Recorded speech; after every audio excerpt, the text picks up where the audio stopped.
Welcome. Friends, I'm so glad you're here. Whether you're drifting towards sleep, unwinding after a long day, or simply looking for a quiet companion, you found the right place. Before we begin, I'd love to know, where in the world are you listening from? Perhaps you're wrapped in a blanket, sitting by a softly lit window, or resting somewhere under an open sky.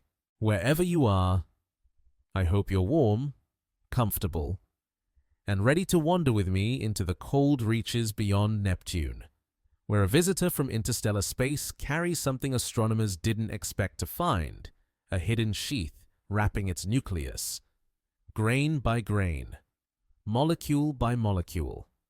If you find peace or curiosity in these gentle stories, please consider liking the video, subscribing to the channel, or sharing it with someone who might need a moment of stillness too. And to those who've already joined along, thank you. The comet designated 3 I/Atlas moves inward through the outer solar system, its trajectory hyperbolic, its origin somewhere in the spaces between stars. It crosses Neptune's orbit in silence, a small dark body perhaps 2 kilometers across, too distant yet for Earth-based telescopes to resolve with clarity. But instruments detect it anyway, not by reflected sunlight from the nucleus itself, but by the faint glow of something surrounding it, a cloud of material that shouldn't yet be there, not this far from the sun's warmth. Astronomers note the anomaly in their data logs. Comets typically remain dormant at these distances, their volatile ices locked in frozen stillness, waiting for solar heat to trigger sublimation. But 3 I/Atlas already wears a diffuse envelope, asymmetric and faint, extending perhaps 1,000 kilometers from the central point where the nucleus hides. The measurements are uncertain. The distance is vast. The signal hovers just above the noise threshold of the instruments, requiring long exposures, careful calibration, repeated observation to confirm what seems to be present.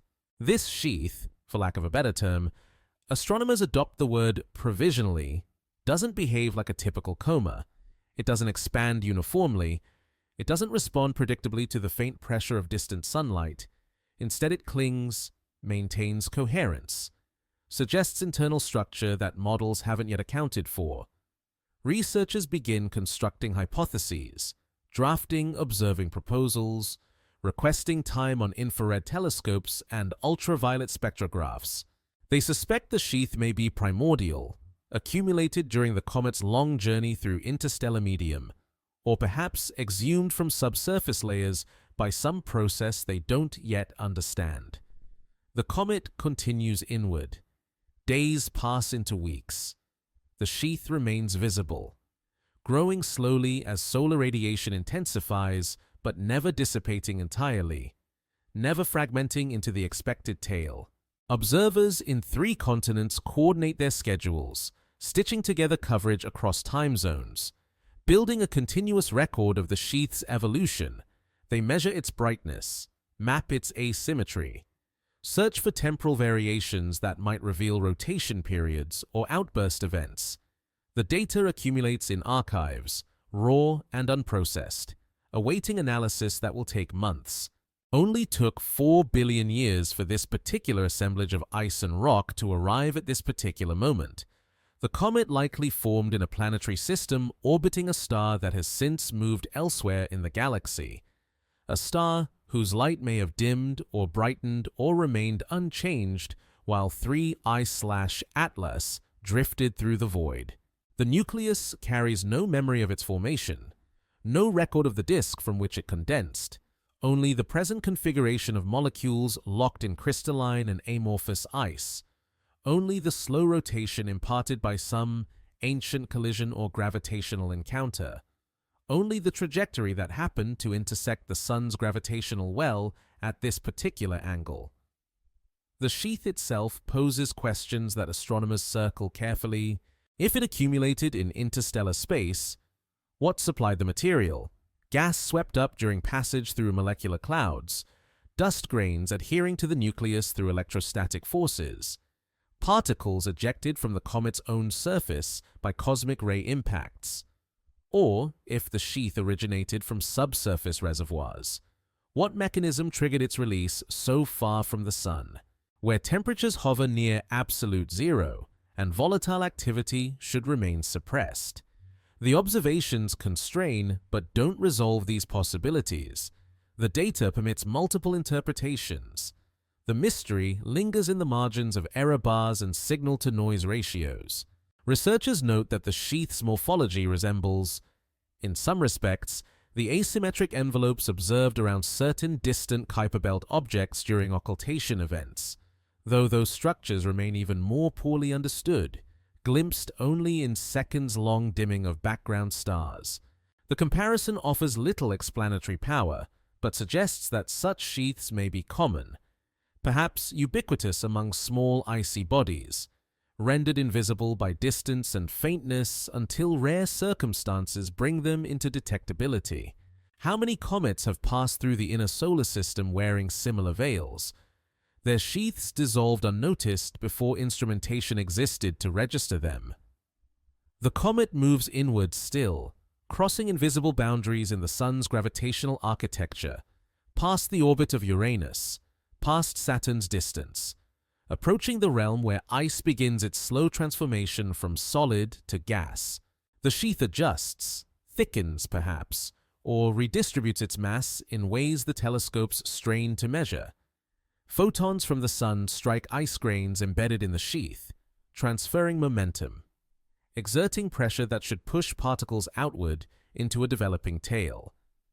But the sheath resists, maintains shape, suggests cohesion beyond what simple particle dynamics predict. Observers wait. The data flows. The comet approaches.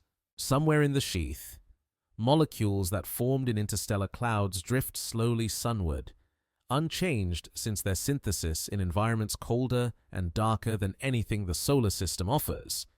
These molecules, complex organics, some with carbon chains a dozen atoms long, survived the journey intact, shielded from cosmic rays by the surrounding ice, preserved in configurations that laboratory experiments suggest should be fragile, short-lived. Yet here they are, detectable in spectroscopic signatures, real and present, their existence confirmed by the absorption lines they imprint on starlight passing through the sheath's outer reaches. The nucleus itself remains hidden beneath its envelope, a dark body rotating slowly. Perhaps once every few hours, or perhaps once every several days. The period uncertain, the light curve ambiguous, the available data insufficient to constrain rotational models. Researchers extrapolate from similar objects, guess at surface composition based on spectral analogies, propose provisional densities assuming rubble pile structure or monolithic ice. The uncertainties compound. The nucleus keeps its secrets. And still, the comet continues, indifferent to observation. Following the trajectory gravity prescribes, moving through space at velocities measured in kilometers per second, velocities that feel slow only because the distances are so vast. It will take months more to reach perihelion, months during which the sheath will transform, disperse, or reveal structures currently invisible. Astronomers draft their hypotheses, prepare their instruments, wait for the comet to draw closer. The sheath glows faintly in reflected sunlight and perhaps also from fluorescence, molecules excited by solar ultraviolet, re-emitting energy at longer wavelengths, contributing a dim signature that spectrographs can isolate and identify. This glow maps the sheath's chemical composition, layer by layer, revealing gradients in volatile abundance, variations in dust-to-gas ratio, clues to the processes that constructed and maintain this unexpected structure. Only nobody predicted it would look quite like this. The sheath nobody predicted extends outward from the nucleus in asymmetric lobes, brighter on the sunward hemisphere, dimmer on the trailing side where shadow and geometry conspire to reduce scattered light. Observers mapping its structure note the irregularity, not the smooth, spherical envelope that simple sublimation models would produce, but something lumpy, textured, shaped by forces that remain inadequately understood. The asymmetry persists across multiple observations, suggesting it reflects real physical structure rather than observational artifacts or noise. Astronomers compare the sheath to features observed around other comets, searching for precedents, analogues, patterns that might illuminate what they're seeing. They recall the extensive hydrogen clouds detected around certain long-period comets, clouds extending millions of kilometers, fed by water photodissociation in the coma. But those clouds disperse readily, their constituents unbound, while 3I/Atlas maintains a denser, more cohesive envelope. They recall the dust shells ejected during cometary outbursts, expanding spheres of particles released suddenly when subsurface ice vaporizes. But those shells are transient, hours or days in duration, while the sheath around 3I/Atlas has persisted for weeks, evolving slowly, maintaining presence. The closest analog may be the extended sources of gas detected around some distant comets beyond Jupiter's orbit, faint emissions that suggest low-level activity at temperatures where conventional models predict dormancy. But even those sources lack the sheath's structural coherence, its resistance to dispersal.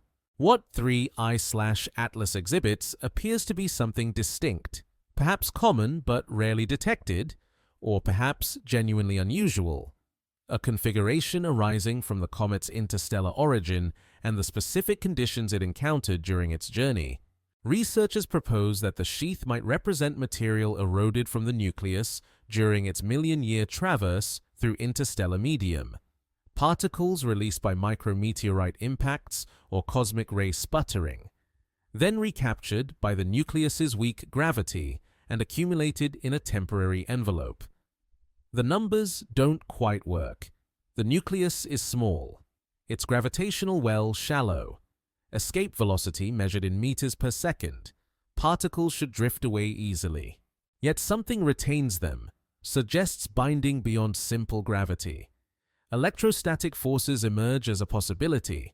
Ice grains charged by solar wind or cosmic rays might adhere to one another through Coulombic attraction, forming networks, chains, aggregates that resist dispersal more effectively than neutral particles would. Laboratory experiments demonstrate such aggregation under simulated space conditions, though scaling those results to the dimensions of the observed sheath requires assumptions about charge distributions and grain sizes that remain uncertain. The hypothesis remains viable but unproven, waiting for more detailed measurements of the sheath's particle properties. The sheath's brightness varies slightly over time, brightening and dimming in patterns that hint at periodicity but resist clear interpretation. Observers attempt to extract a rotation period from the light curve, assuming the variations reflect a changing aspect as the nucleus spins. But the signal is noisy, the periodicity ambiguous. Some analyses suggest an 8-hour rotation, others find 12 hours. Still others argue the variations are stochastic, driven by episodic outgassing rather than regular rotation. The data permits all interpretations. The sheath keeps its rhythm uncertain. Only took centuries of cometary observation to develop instrumentation sensitive enough to detect structures like this at such distances. Early astronomers saw comets as fuzzy stars, bright enough to note but too distant to resolve. Later observers, equipped with telescopes and spectroscopes, detected tails and comet, mapped their compositions, tracked their orbital evolution, but the faint sheaths wrapping dormant or distant nuclei remained invisible, below detection thresholds, unrecorded in drawings and photographs that captured only the brightest features. How many comets wore similar envelopes through the 19th century, the 20th, their sheaths present but undetectable, their structures lost to history? Modern instruments change what becomes visible. Charge-coupled devices replace photographic plates, accumulating signal over hours-long exposures, reaching magnitudes fainter than visual observers could imagine. Infrared detectors cooled to cryogenic temperatures sense thermal emission from dust grains too cold to glow visibly. Ultraviolet telescopes orbiting above Earth's atmosphere detect molecular fluorescence in wavelength ranges the ozone layer blocks. Together, these instruments reveal cometary structures earlier generations couldn't access, structures that may have been common all along, waiting only for adequate technology to register their presence. The Sheath around 3I/Atlas benefits from this instrumental revolution.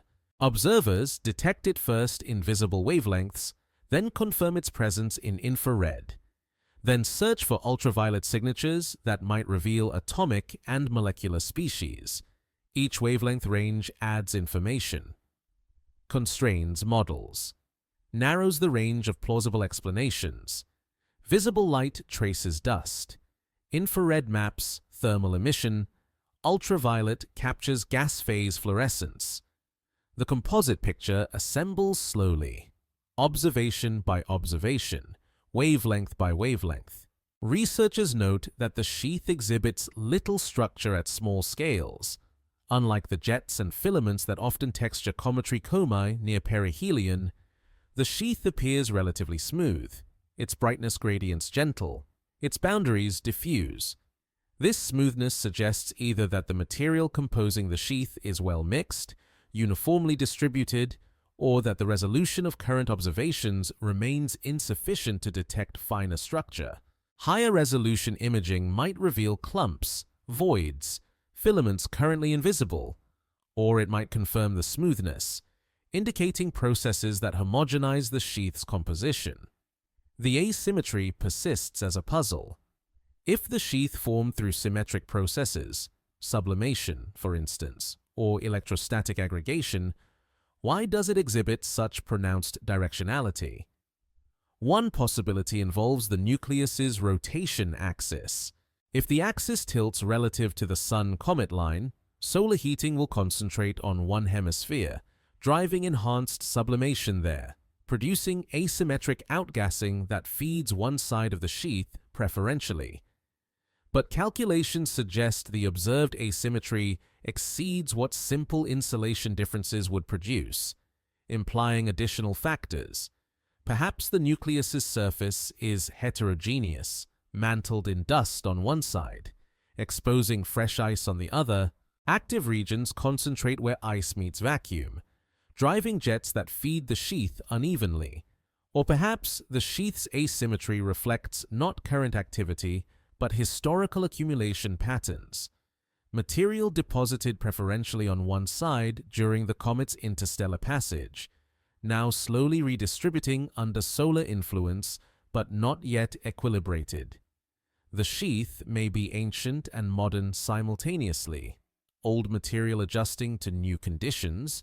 Only the observations continue, adding data points to growing archives, refining estimates of brightness and extent and composition.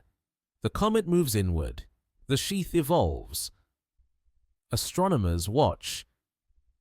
In some respects, the sheath resembles Earth's exosphere, that tenuous outermost layer of atmosphere where molecules drift in ballistic trajectories, occasionally escaping to space, occasionally falling back toward denser layers below. The exosphere lacks a defined boundary, fades gradually into interplanetary medium, exists more as statistical distribution than discrete structure. The sheath around 3I/Atlas exhibits similar gradual fading, similar ambiguity about where it ends and space begins. Observers define its extent arbitrarily, measuring to the distance where brightness falls below some threshold, knowing that fainter material extends farther still, undetected. The sheath accumulates mystery in proportion to data. Each new observation answers questions and raises others. Why this shape? Why this composition? Why this persistence? The models adjust, incorporate new constraints, generate predictions that subsequent observations test. Some predictions fail, requiring model revision.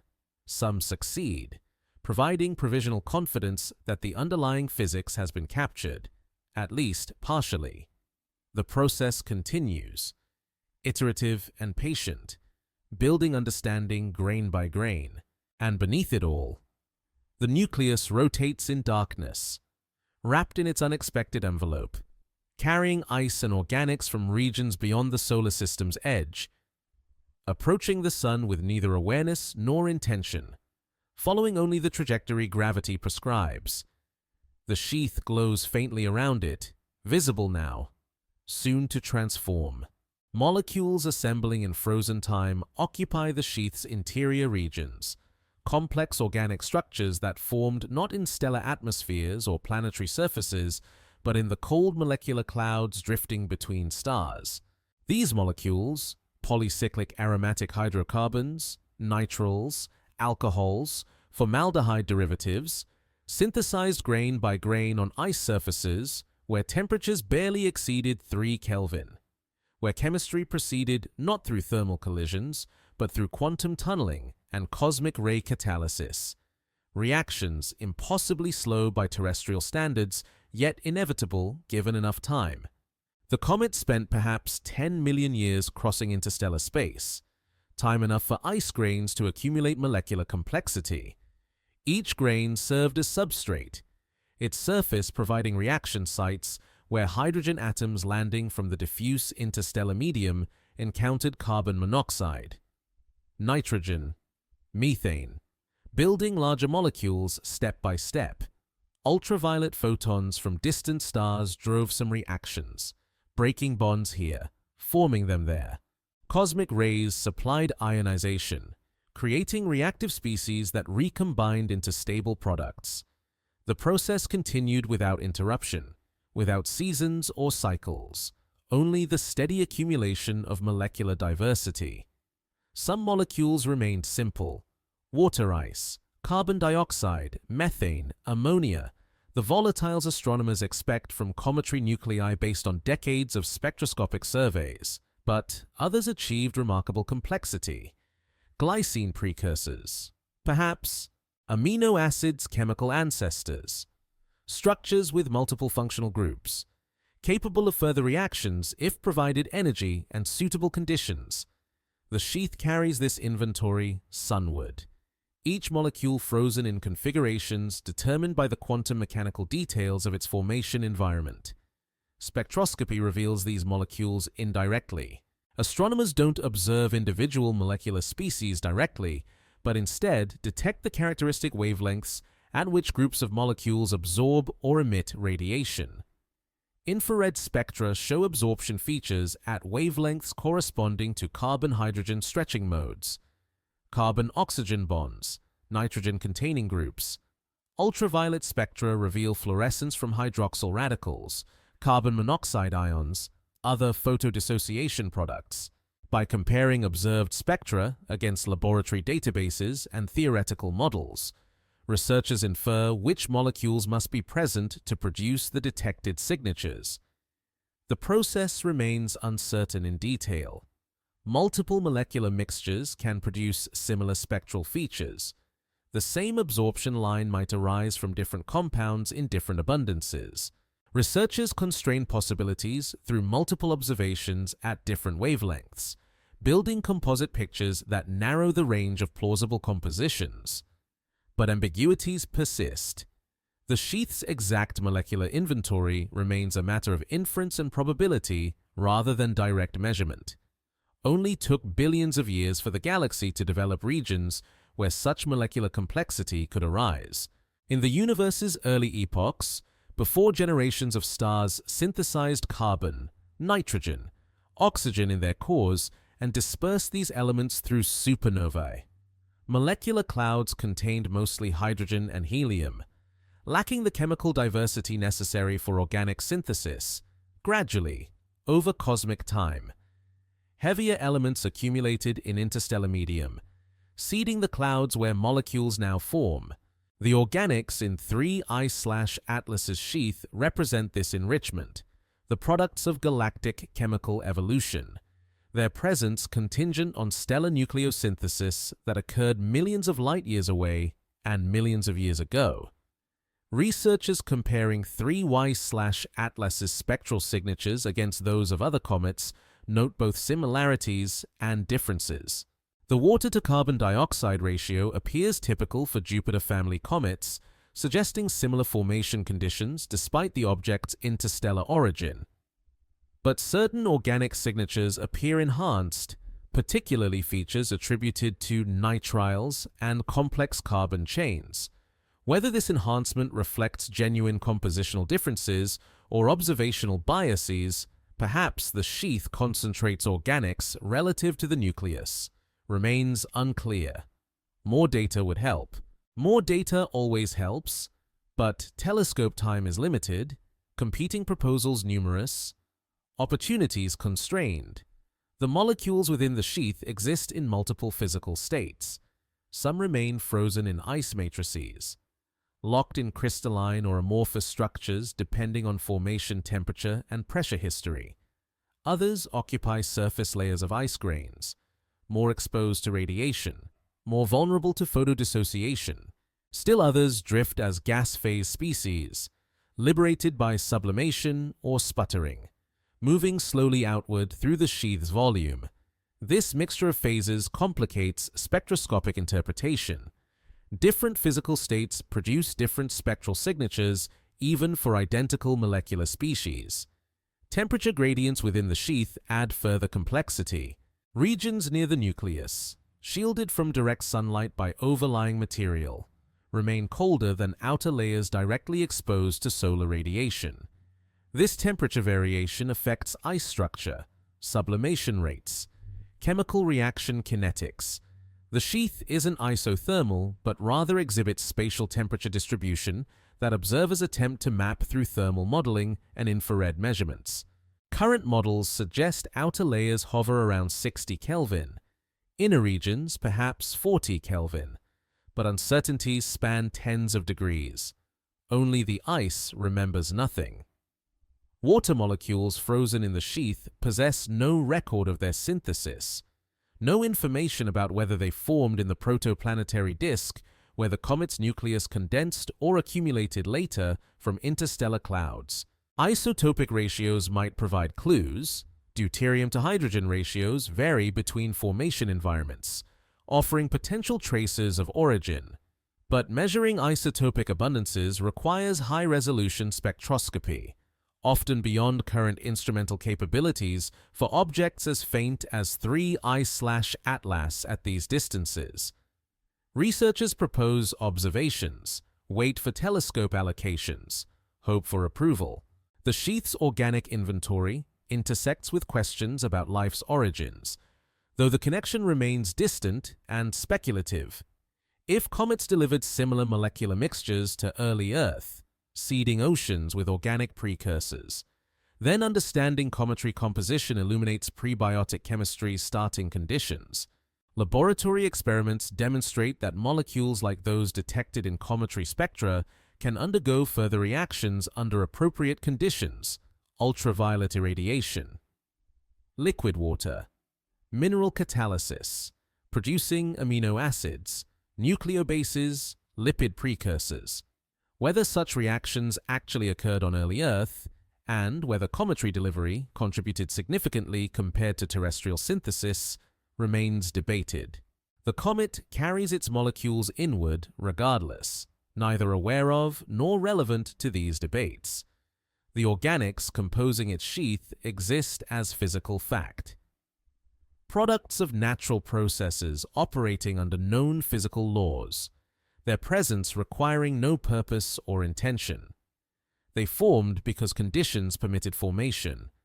They persist because temperatures remain low enough to prevent decomposition. They approach the sun because gravity dictates the comet's trajectory. The narrative is mechanical, deterministic, empty of meaning beyond physical cause and effect. Observers note temporal variations in certain spectral features, suggesting episodic release of volatiles or changing illumination geometry as the nucleus rotates. A carbon monoxide emission line brightens over several hours, then dims again. Water fluorescence intensifies slightly, plateaus, decreases, These variations hint at active regions on the nucleus surface, localized sources releasing gas into the surrounding sheath. But the signals are weak, the variations subtle, the pattern irregular enough to frustrate attempts at modeling. Perhaps the nucleus contains subsurface pockets of volatile-rich ice, occasionally exposed as overlying dust mantle cracks or collapses. Perhaps thermal waves penetrate inward from the sunlit surface, reaching depths where crystalline ice transitions to amorphous structure, releasing trapped gases. Perhaps the variations are observational artifacts, noise mistaken for signal, patterns found where none exist. The data doesn't yet discriminate between possibilities. The molecular sheath continues evolving as the comet approaches the sun. Sublimation rates increase, though still barely detectable at these distances. Ice grains in the sheath's outer layers absorb solar photons, warming fractionally, releasing molecules into gas phase at rates measured in molecules per second per grain. Integrated over billions of grains across the sheath's volume, this release becomes detectable, contributes to the faint emission features spectroscopy reveals. The sheath thickens slightly, or perhaps just becomes easier to detect as more molecules enter gas phase and fluoresce. Only the process remains slow beyond human intuition. A molecule evaporating from an ice grain drifts outward at thermal velocities, perhaps hundreds of meters per second. At such speeds, crossing the sheath's 1,000-kilometer extent requires hours, and this for molecules already in gas phase. The transition from ice to gas proceeds slower still, governed by sublimation equilibrium that depends on temperature and pressure. The sheath evolves on timescales of days and weeks, patient and glacial, indifferent to the urgency of observers seeking data before the comet moves beyond optimal viewing geometry. Light pressure and the dust's slow dance govern the sheath's outermost regions, where particles small enough to feel photon momentum begin their gradual acceleration away from the sun. Each photon striking a dust grain transfers its momentum, imparting a tiny velocity change, individually negligible. Collectively, these impacts accumulate, producing acceleration inversely proportional to particle size. The smallest grains, submicron particles, barely larger than the wavelength of visible light, experience the strongest acceleration, can reach velocities of meters per second over days. Larger grains resist more effectively, their greater mass rendering them less responsive to radiation pressure. This size-dependent acceleration should separate the sheath into distinct populations, sorting particles by dimension, creating spatial gradients in grain size distribution. Small particles should drift outward faster, accumulating in the sheath's outer regions and eventually escaping entirely. Large particles should lag behind, concentrating nearer the nucleus. Observations should reveal this stratification through spectral changes. Smaller particles scatter light differently than larger ones, producing measurable variations in brightness and color with distance from the nucleus. But the expected stratification appears muted, less pronounced than models predict.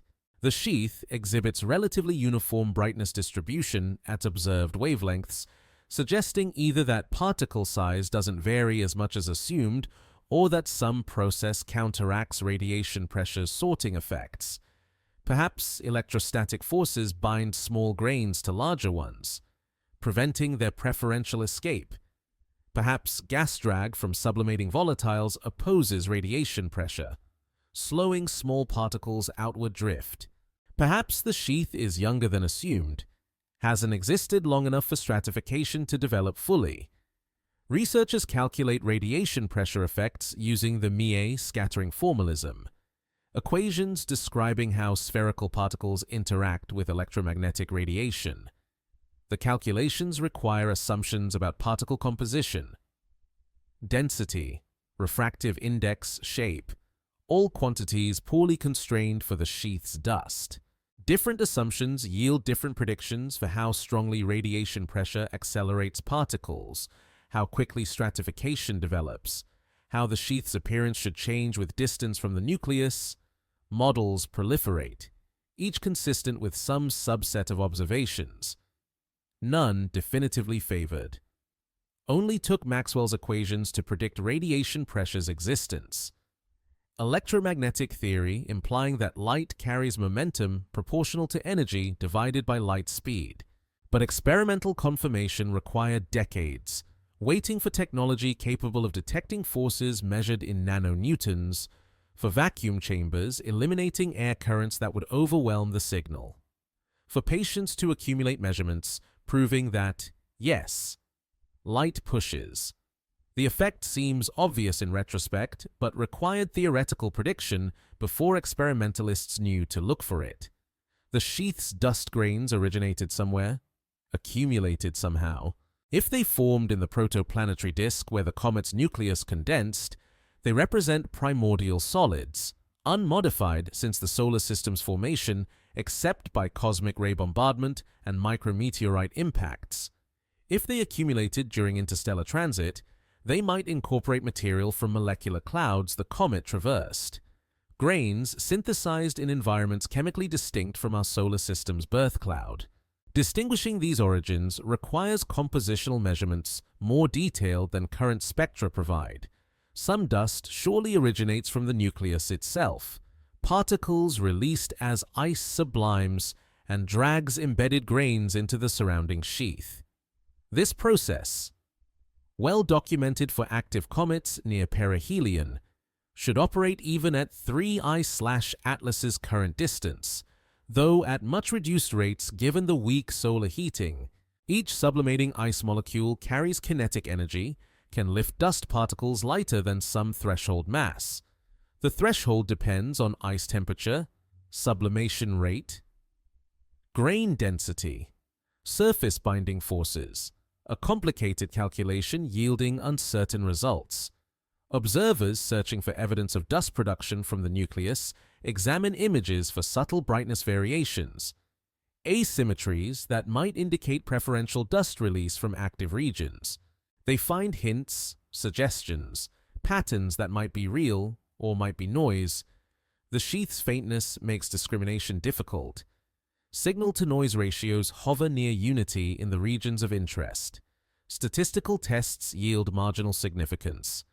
Observers hedge their conclusions with qualifiers, words like possible, tentative.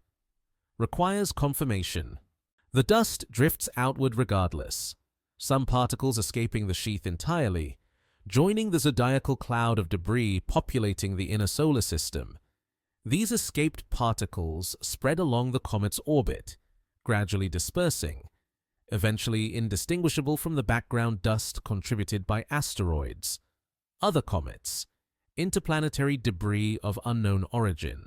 A tiny fraction might eventually reach Earth, burning as meteors too faint to notice, or settling gently into the upper atmosphere, contributing molecules to stratospheric chemistry. Only most particles never make it that far. They escape the sheath's immediate vicinity but remain bound to the solar system, drifting in elongated orbits that may cross planetary paths or may remain confined to interplanetary space for millennia. Some will be destroyed by collisional grinding, gradually fragmenting into smaller and smaller pieces until only nanometer-scale grains remain. Some will be swept up by planets, accreted into atmospheres or surfaces, their cometary origin erased by subsequent processing. A few might be ejected from the solar system entirely by planetary encounters, sent back into interstellar space, carrying trace signatures of their time near the Sun. The sheath's ability to resist dispersal, to maintain coherence despite radiation pressure and sublimation and the various forces working to dissipate it, suggests binding mechanisms stronger than simple gravity can provide. The nucleus's gravitational field is weak, escape velocity trivial. A dust grain drifting outward at a meter per second would leave the nucleus's gravitational influence within hours, yet the sheath persists for weeks, particles remaining in the vicinity rather than escaping immediately. Something holds them, suggests cohesion beyond what the numbers support, electrostatic binding offers one explanation. If grains carry electric charge, either from solar-wind interaction or cosmic ray ionization or triboelectric effects during collisions, then Coulombic attraction between oppositely charged grains could create aggregates, networks, structures spanning the sheath's volume. These structures would resist radiation pressure more effectively than individual grains, requiring greater force to disrupt. Laboratory experiments show that charged ice grains in vacuum do aggregate, forming fractal structures with low bulk density and high surface area. Whether similar structures exist in 3I/Atlas's sheath remains uncertain, awaiting higher resolution observations. Gas drag provides another possible binding mechanism. Sublimating volatiles create an outward flow of gas molecules from the nucleus, a tenuous wind that entrains dust particles and carries them along. But this wind also exerts drag on particles trying to escape, slowing their outward drift, creating a velocity gradient that keeps faster particles from escaping too quickly. The effect is subtle, requires careful modeling to calculate accurately, depends on gas production rates that remain poorly constrained. Researchers build models incorporating both effects, electrostatic aggregation and gas drag, along with radiation pressure, gravity, sublimation, all the relevant physics they can identify. The models generate predictions for sheath brightness distribution, particle size distribution, temporal evolution. Observers compare these predictions against data. Adjusting model parameters to improve fit, the process converges slowly. Some parameters remain unconstrained. Some observations resist explanation. The models improve but don't achieve complete agreement. Only the dance continues. Photons pushing, gravity pulling, electrostatic forces binding, gas molecules flowing, dust grains drifting. The sheath evolves under these competing influences, its structure reflecting their balance, its persistence indicating that binding forces currently exceed dispersive ones. Eventually, as the comet approaches closer to the Sun, increasing radiation and sublimation will overwhelm the binding. The sheath will fragment, disperse, transform into the more familiar tail and coma. But for now, for these weeks at this distance, it holds the smallest particles, those most vulnerable to radiation pressure, might already be escaping, drifting away in quantities too subtle to detect. The sheath's faint outer regions may represent this ongoing loss, material gradually peeling away grain by grain, replaced by fresh particles from sublimation, but never quite maintaining equilibrium. The sheath might be thinning slowly, imperceptibly, visible now only because it began thicker, accumulated during the comet's long interstellar journey, drawing down reserves that won't be replenished. The nucleus breathes without breaking, releasing gas in whisper-thin jets that feed the surrounding sheath while maintaining structural integrity across millions of years. This breathing, sublimation. Technically, the direct transition from solid ice to gas phase without passing through liquid proceeds molecule by molecule from the nucleus's surface, driven by solar heating that barely exceeds the ambient temperature of interstellar space at this distance. Each departing water molecule carries away energy, cools the surface fractionally, limits further sublimation until solar photons restore thermal equilibrium. The process operates in steady state. Sublimation rate balanced against solar input, surface temperature hovering at values where ice vapor pressure equals the negligible external pressure of the surrounding sheath. At 3I/Atlas's current distance, perhaps 30 astronomical units from the Sun, this equilibrium temperature reaches only about 60 Kelvin, cold enough that sublimation proceeds slowly, releasing perhaps one layer of molecules per 1,000 years from exposed ice surfaces. Rock, by contrast, receives the same solar heating but lacks volatiles to sublimate, warms to slightly higher temperatures, radiates the absorbed energy as infrared without phase change. The The nucleus's internal structure remains invisible beneath the sheath, inaccessible to observation, inferred only from analogies with other cometary nuclei studied during spacecraft encounters. These missions, Giotto at Halley, Deep Impact at Temple 1, Rosetta at Churyumov-Gerasimenko, revealed rubble pile structures, conglomerates of smaller fragments gravitationally bound but weakly consolidated, riddled with voids and fractures.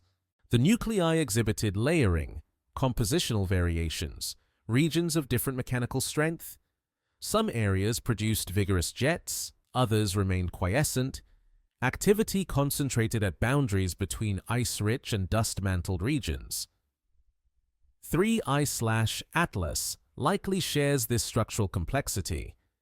Its nucleus assembled from planetesimals that collided at low velocities during its formation, never fully consolidating into monolithic ice. Voids between fragments provide pathways for sublimating gas to escape, reducing internal pressure that might otherwise fracture the structure. The layered sheath surrounding the nucleus might reflect this internal architecture. Compositional variations in the source material producing detectable differences in the envelope's chemistry. Only nobody knows whether interstellar comets differ fundamentally from solar system natives in internal structure. The formation environments differed, different stellar masses, different disk compositions, different temperature and pressure gradients. Perhaps these differences translated into structural variations. Comets from some systems favoring higher consolidation, others producing more fragile rubble piles, or perhaps cometary formation follows universal patterns. Physics overriding compositional details, producing similar outcomes everywhere. The single object sample size frustrates generalization. The nucleus rotates, carrying different surface regions into and out of sunlight, creating diurnal cycles of heating and cooling despite the absence of atmosphere or ocean to moderate temperature swings.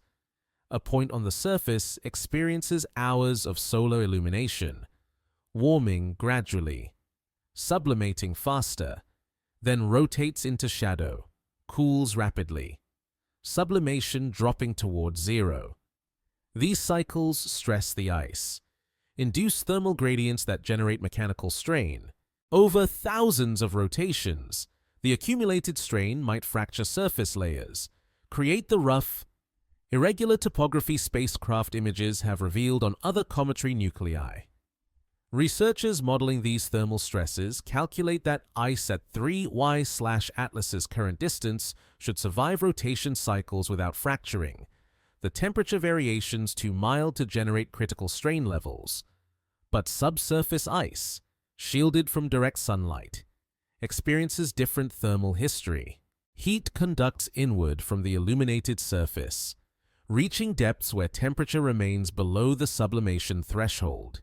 This subsurface ice remains stable, acts as insulating layer protecting deeper material from solar heating, creates compositional stratification as surface volatiles preferentially escape while interior reservoirs remain locked in ice. The jets releasing gas from the nucleus, if indeed discrete jets exist rather than uniform sublimation from the entire surface, originate from active regions where recent fractures or collapsed dust mantles expose fresh ice to sunlight. These regions produce enhanced gas flux, potentially visible as localized brightenings in high-resolution images. But 3I/Atlas's distance renders such resolution unattainable with current telescopes. The nucleus appears point-like. Its surface features unresolved. Activity patterns inferred rather than observed. Only the breathing continues, molecules departing. Sheath thickening imperceptibly. Water dominates the sublimation flux, simply because water ice dominates cometary composition, comprising perhaps 80% of volatiles by mass. But carbon dioxide sublimates more readily than water at these temperatures, its vapor pressure higher at a given temperature, contributing disproportionately to early gas release. Carbon monoxide sublimates more readily still, Its high volatility, meaning it escapes preferentially, depletes from surface layers, concentrates in interior reservoirs where lower temperatures permit its survival. This compositional evolution, progressive loss of supervolatiles, enrichment in refractory materials, transforms cometary surfaces over time. Young nuclei freshly arrived from the Oort cloud or interstellar space exhibit pristine compositions, surfaces reflecting bulk composition with minimal processing. Older nuclei, having made multiple perihelion passages, develop dust mantles meters thick, depleted in volatiles, thermally insulating the underlying ice. 3I/Atlas occupies an intermediate state, having endured millions of years in interstellar space but only beginning its first close solar approach, its surface partially processed but not yet mantled. The distinction between surface and interior compositions complicates spectroscopic interpretation. Observations detect molecules released from the surface or from shallow subsurface layers, depths of millimeters to centimeters. The distance thermal waves penetrate on diurnal timescales. Deeper material remains unobserved, its composition unknown, accessible only if large-scale mass wasting or impacts expose it. The observed composition might not represent bulk composition. The sheath's chemistry might reflect surface enrichments or depletions rather than primordial values. Researchers attempt to correct for these effects through modeling, calculating how much compositional fractionation should occur given the nucleus's thermal history. But the calculations require knowing the thermal history, which depends on the nucleus's orbital evolution, which remains uncertain for an object only recently detected. The corrections are provisional, uncertain, often larger than the quantities being corrected. The resulting compositional estimates carry error bars spanning factors of 2 or 3. Only the nucleus persists regardless, rotating slowly, sublimating slowly, maintained by structural strength adequate to resist the modest stresses these processes impose. Cometary nuclei aren't particularly strong. Mechanical tests on meteorites with similar composition suggest tensile strengths measured in kilopascals, weaker than compacted snow, but the forces acting on them are weaker still. Gravity at the surface is negligible. Tidal forces from the sun too weak to matter at current distances. Sublimation pressures far below mechanical strength limits. The nucleus could be quite fragile and still survive intact. Fragmentation remains possible, though comets occasionally split, dividing into 2 or more pieces that drift apart over subsequent weeks. These splits don't require dramatic stresses, thermal cycling, spin-up from asymmetric outgassing, or simply pre-existing cracks propagating slowly under accumulated strain. 3I/Atlas shows no evidence of fragmentation in current images, but such evidence might be subtle, difficult to detect at these distances. A secondary nucleus drifting a few kilometers away might blend into the sheath's diffuse glow, indistinguishable until it separates farther or brightens independently. The sheath itself provides clues to nucleus structure through its spatial distribution and temporal evolution. If gas production varies with location on the nucleus, the sheath should exhibit corresponding asymmetries. If rotation modulates activity, periodic variation should appear. If subsurface reservoirs release gas episodically, transient brightenings should punctuate the otherwise steady emission. Observers search for these signatures, analyze light curves and images for patterns. Some find them, some don't. The community debates interpretation, and beneath all observation and analysis, the nucleus continues its breathing, releasing molecules that formed in clouds light-years distant, carrying isotopic signatures from nucleosynthesis in dying stars, drifting outward to join the sheath that wraps the whole structure in temporary coherence.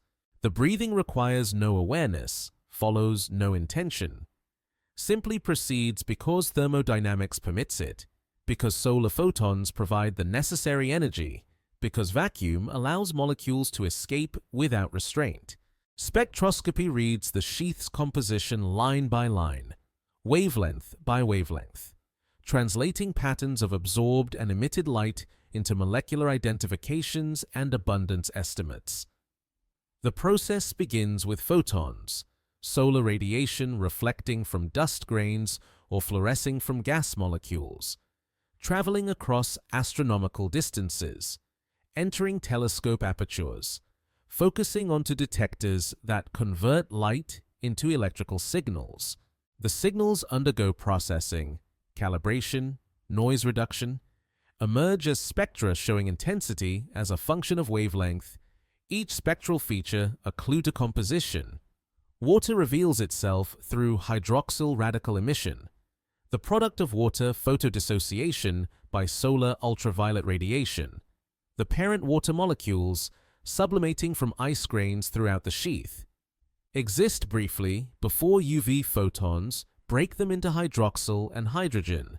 The hydroxyl radicals fluoresce, emitting at specific ultraviolet wavelengths that telescopes can detect. The emission intensity correlates with water production rate, allowing observers to calculate how many water molecules enter gas phase per second. For 3 I/Atlas at current distances, the rate measures perhaps 10 to the 24th molecules per second, kilograms per second in mass units, a gentle exhalation compared to the torrential releases near perihelion. Carbon dioxide appears in infrared spectra, its asymmetric stretch vibration producing absorption at 4.26 micrometers. The absorption depth depends on carbon dioxide abundance and the path length through the sheath that the observed light traversed.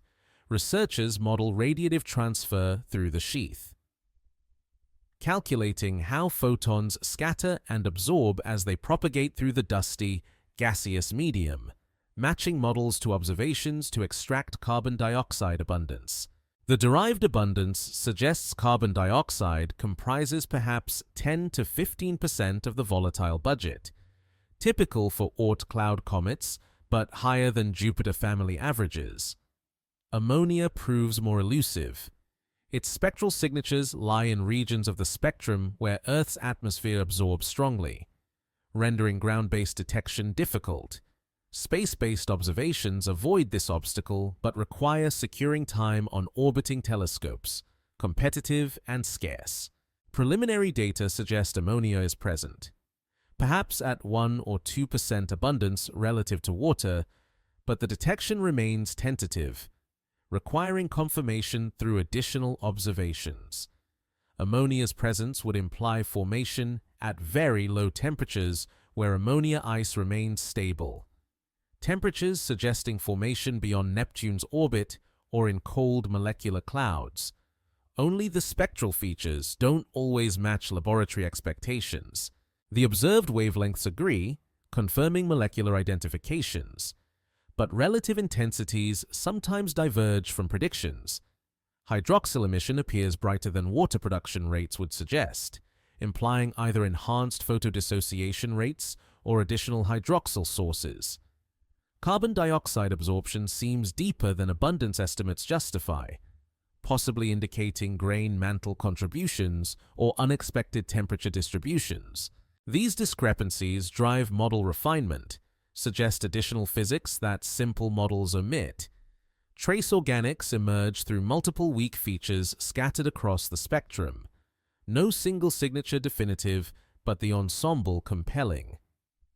A faint absorption near 3.4 micrometers suggests carbon-hydrogen stretching in aliphatic chains, characteristic of organic molecules with single-bonded carbon backbones, a feature near 6.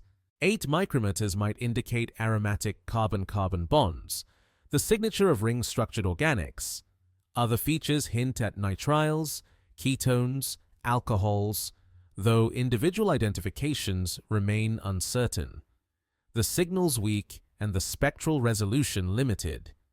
Researchers comparing 3 I/Atlas's spectrum against libraries of laboratory-measured organic spectra seek matches, testing whether mixtures of known compounds can reproduce the observed features. The process requires patience. Laboratory databases contain thousands of spectra, each representing specific molecules under specific conditions. No single compound matches perfectly. Instead, observers construct mixtures, blending spectra from multiple molecules in various ratios, searching for combinations that minimize residuals between model and observation. The solutions are non-unique, many different mixtures producing acceptable fits. Isotopic ratios provide additional constraints when measurable. Deuterium to hydrogen ratios, for instance, vary between formation environments. Molecular clouds exhibit higher ratios than the protosolar nebula. Inner solar system values falling lower still. Measuring deuterium in cometary water requires high-resolution spectroscopy, separating the deuterated water emission lines from their more abundant hydrogen water counterparts. The line separation amounts to wavelength shifts of parts per thousand, demanding instrumental precision and careful wavelength calibration. Preliminary measurements suggest 3I/Atlas's deuterium to hydrogen ratio resembles values found in Oort cloud comets, elevated compared to Earth's oceans, but not as extreme as some molecular cloud measurements. The similarity to solar system natives hints that either the comet formed in a system resembling our own, or that deuterium ratios in planet-forming regions vary less between stellar systems than some theories predict. But the error bars are large, the measurement difficult, the conclusion provisional. Only spectroscopy can't measure everything. Some molecules produce no spectral signatures in accessible wavelength ranges, their transitions falling in regions where telescopes lack sensitivity or Earth's atmosphere blocks transmission. Some species exist in abundances too low to detect, their weak signals buried in noise. Some volatiles dissociate so rapidly that the parent molecules never accumulate detectable abundances, only their dissociation products visible. The detected inventory represents a subset of what's actually present, biased toward abundant molecules with strong spectral features in observable wavelengths. Noble gases, helium, neon, argon, remain essentially undetectable through spectroscopy. Their closed electron shells producing no molecular transitions in feasible wavelength ranges. Yet these gases likely constitute a significant fraction of cometary volatiles, their abundances constraining formation temperatures and pressures. Without spectroscopic access, astronomers must infer noble gas content through indirect means, modeling expected abundances based on trapping efficiency in ice at various temperatures, then hoping for eventual mass spectrometry measurements if a spacecraft mission materializes. The Sheath's dust component contributes its own spectral features, silicate absorption bands in the infrared indicating the presence of rocky grains, olivine and pyroxene minerals familiar from meteorites and interplanetary dust particles. These minerals condense from the protoplanetary disk at temperatures too high for ice stability, requiring formation in the hot inner regions, then outward transport to where the comet's nucleus assembled. Or they formed through high-temperature processing in the comet's parent molecular cloud, shocked gas producing transient high temperatures where minerals crystallized before cooling. Distinguishing these formation scenarios requires detailed mineralogy, identifying specific crystal structures and compositions that favor one origin over another. The spectral resolution of current observations barely suffices for such discrimination. Features appear where expected, confirming general mineral classes, but finer details remain blurred. Higher resolution infrared spectroscopy might resolve individual mineral phases, map their spatial distribution in the sheath, test whether different grain populations exhibit distinct compositions suggesting mixed origins. Organic molecules coating silicate grains complicate the spectra further. Laboratory experiments show that ice mantles deposited on silicate cores alter the mineral's spectral signatures, shifting feature positions and modifying band shapes. The Sheath's dust likely carries such mantles, ice and organics accumulated during the comet's interstellar journey. Accounting for mantle effects in spectral models requires assumptions about mantle thickness and composition, adding free parameters that observations only weakly constrain. Only the data accumulates regardless. Spectra obtained night after night as telescope schedules permit, each new observation adding photons to the total, improving signal-to-noise, enabling detection of progressively weaker features.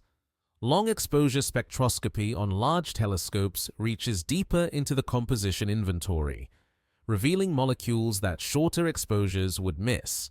The process demands patience. A single high-quality spectrum might require hours of integration time, weather permitting, guiding systems maintaining telescope pointing despite Earth's rotation, cosmic rays and detector artifacts requiring careful removal during data processing. Researchers archive the spectra in public databases, making them available to the broader community for independent analysis. Other scientists download the data, apply their own processing algorithms, test alternative interpretations. The collaborative process refines understanding, catches errors, generates consensus around robust conclusions while flagging uncertain results that require additional data. Science advances incrementally through this collective scrutiny, each investigator contributing partial insights that collectively build toward comprehensive understanding. The Sheath's composition snapshot, captured through these spectroscopic windows, represents a moment in ongoing evolution. As the comet continues inward, solar heating will intensify, sublimation rates will climb, the molecular inventory will shift as supervolatiles deplete and refractory organics concentrate. The spectrum will change, documenting this transformation, providing time series data that tests models of cometary evolution.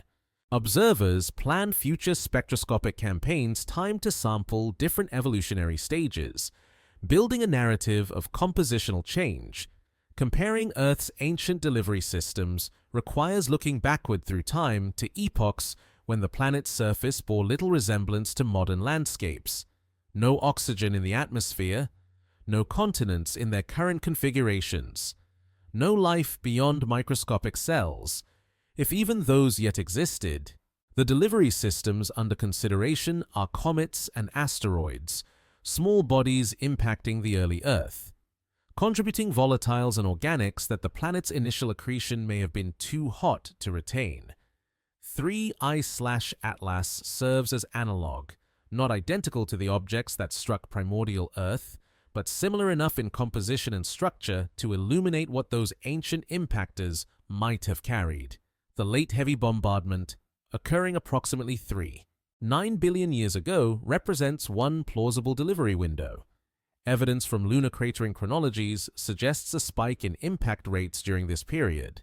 Large basins excavated on the Moon implying correspondingly intense bombardment on Earth.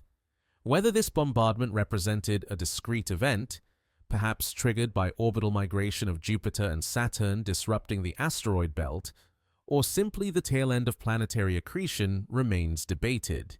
Either way, the impacts delivered mass to Earth's surface, volatiles and organics among the payload. Comets arriving from the outer solar system or beyond would have carried water ice, carbon dioxide, methane, ammonia, complex organics, precisely the volatiles Earth needed to build oceans and atmospheres. Numerical models calculating delivery efficiency suggest that cometary impacts could have supplied Earth's entire water inventory given sufficient bombardment flux. But the models remain uncertain, requiring assumptions about impactor size distributions, impact velocities, atmospheric escape rates, all quantities poorly constrained for conditions 4 billion years ago. Only the chemistry of Earth's oceans hints at delivery sources through isotopic signatures. Deuterium to hydrogen ratios in seawater fall between typical asteroid values and typical Oort cloud comet values, suggesting either mixed delivery from both sources or delivery from a reservoir intermediate in deuterium content. Some carbonaceous asteroids, primitive bodies from the outer asteroid belt, exhibit isotopic ratios matching Earth's oceans nearly exactly. But comets remain viable contributors, especially if the relevant cometary population formed in regions warmer than the Oort cloud. Perhaps in the Kuiper belt or scattered disk where measured deuterium ratios vary widely. The sheath surrounding 3I/Atlas might have analogues on ancient impactors, though those sheaths would have behaved differently under higher solar radiation intensities closer to the Sun. As impactors plunged toward Earth from aphelion, increasing solar heating would have driven enhanced sublimation, transforming compact sheaths into extensive comae and tails. By the time they reached Earth's orbit, the sheaths would have largely dissipated, materials stripped away by radiation pressure and solar wind, leaving only the nucleus and perhaps a thin residual envelope to survive atmospheric entry.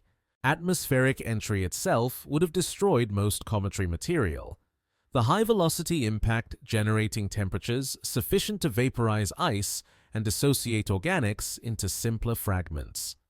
Only the largest impactors, kilometers in diameter, could deliver significant volatile mass to the surface. Smaller bodies would have disintegrated entirely in the atmosphere, their contents dispersed as vapor that eventually rained down chemically altered. The distinction matters for evaluating delivery scenarios: small, frequent impacts versus large. Rare events produce different chemical outcomes. Researchers modeling ancient impact chemistry find that cometary organics would have undergone extensive thermal processing during atmospheric transit. Complex molecules like those detected in 3I/Atlas's sheath would have broken down into simpler species: carbon dioxide, carbon monoxide, nitrogen, simple hydrocarbons. Some fraction might have recombined during cooling, forming new organic compounds distinct from the original inventory. The delivered material wouldn't have matched the pristine cometary composition, but rather represented processed derivatives, impact-synthesized molecules alongside surviving fragments of the original cargo. Only Earth's early atmosphere might have been reducing rather than oxidizing, containing methane and ammonia alongside carbon dioxide, lacking the free oxygen that now dominates.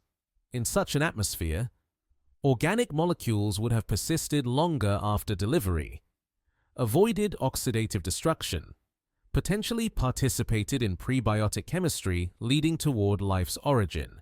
Laboratory experiments recreating early atmospheric compositions show that electrical discharges and ultraviolet radiation drive synthesis of amino acids, nucleobases, lipid precursors from simple starting materials, precisely the processed cometary organics impacts would have delivered.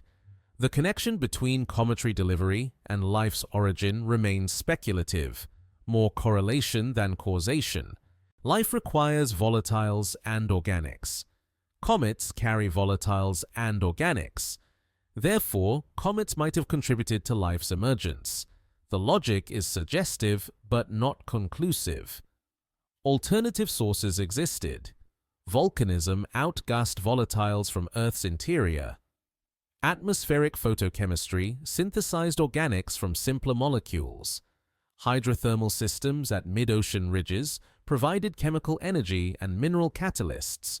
Cometary delivery might have been unnecessary, or merely one contributor among many.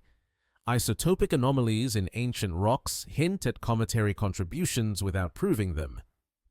Certain sedimentary formations from the Archean Eon, 3.8 to 2.5 billion years ago, contain sulfur isotope ratios suggesting mass-independent fractionation, a signature of atmospheric photochemistry occurring before oxygen accumulated. The fractionation patterns require ultraviolet radiation reaching the surface, implying thin or absent ozone layers, consistent with an atmosphere not yet oxidized. Such an atmosphere would have processed cometary volatiles differently than modern conditions, perhaps enabling greater organic survival. The sheath chemistry of 3Y/Atlas, with its nitriles and polycyclic aromatics and other complex organics, represents potential precursor inventory for prebiotic synthesis. If ancient comets carried similar chemistry, and if impacts delivered it without complete destruction, then early Earth's surface might have received regular inputs of organic raw materials. Over millions of years, these inputs could have accumulated in favorable environments, tidal pools, perhaps, or mineral surfaces providing catalytic sites, or hydrothermal vent systems where reducing conditions promoted synthesis. Only the timeline remains uncertain. When did oceans form? When did continents emerge?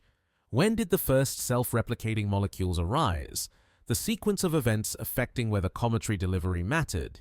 If oceans formed early, within the first 100 million years of Earth's existence, then cometary impacts would have dissolved volatiles directly into water, enabling aqueous chemistry. If oceans came later, post-bombardment, then cometary material might have vaporized into the atmosphere, rained down only after surface temperatures dropped below water's boiling point. Geochemical evidence from the oldest preserved rocks. Zircon crystals dated to 4.4 billion years ago suggests liquid water existed remarkably early, perhaps within 150 million years of Earth's formation. The zircons contain oxygen isotope ratios indicating interaction with liquid water at relatively low temperatures, implying oceans or at least substantial surface water bodies. But whether these early oceans contain cometary water or water outgassed from Earth's interior or some mixture remains unknown. Comets continuing to impact Earth throughout the Hadean and Archean eons would have contributed incrementally to volatile and organic inventories, each impact adding material that mixed into growing oceans and atmospheres.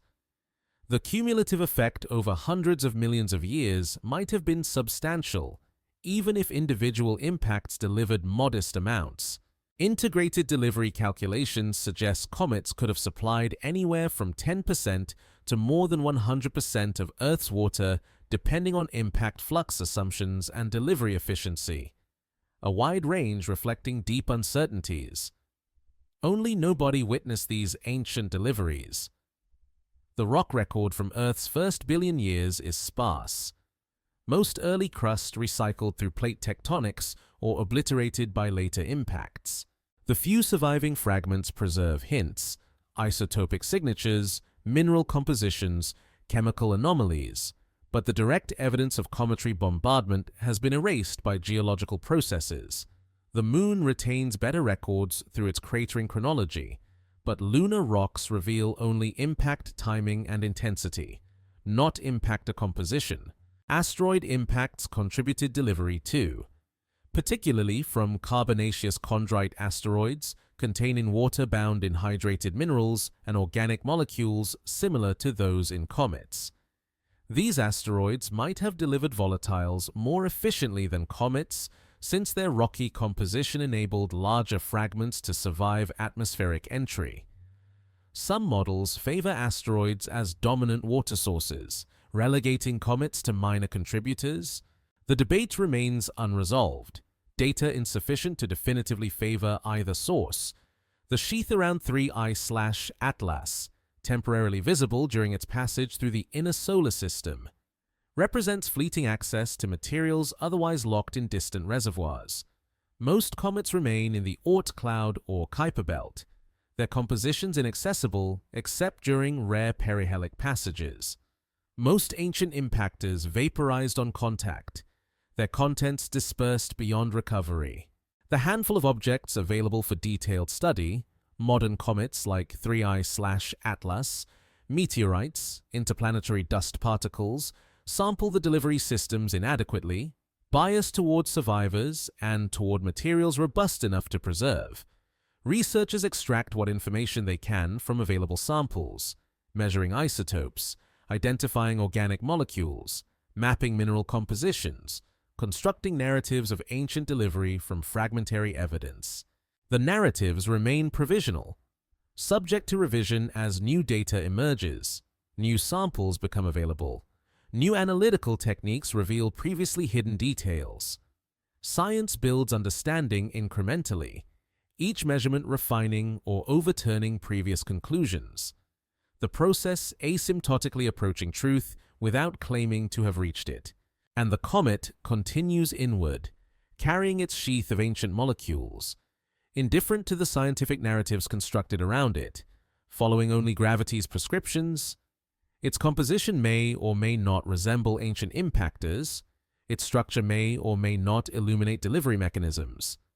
The uncertainty doesn't affect its trajectory, doesn't alter its chemistry, simply reminds observers that inference is not observation, analogy is not identity, models are not reality. The mystery of asymmetric shedding persists through weeks of observation, the sheath maintaining brighter emission on one hemisphere, dimmer on the other, the asymmetry too pronounced to attribute to viewing geometry alone. Observers attempt to model the asymmetry through rotation, hypothesizing that active regions concentrate on one side of the nucleus, releasing more gas as that hemisphere rotates into sunlight. But the models require rotation periods inconsistent with the tentative photometric variations measured earlier, or active regions covering implausibly large fractions of the surface, or gas production rates varying by factors the physics struggles to justify. Alternatively, the asymmetry might reflect the sheath structure rather than current activity. Material distribution established during the comet's interstellar journey and not yet equilibrated under solar influence. If one hemisphere accumulated more dust during passage through a molecular cloud, or if impacts preferentially eroded one side, the resulting compositional heterogeneity could manifest as brightness asymmetry. But this explanation requires the sheath to maintain memory of past configurations over timescales long enough for the comet to travel from interstellar space to its current location, months at minimum, likely longer, while also remaining cohesive against dispersive forces.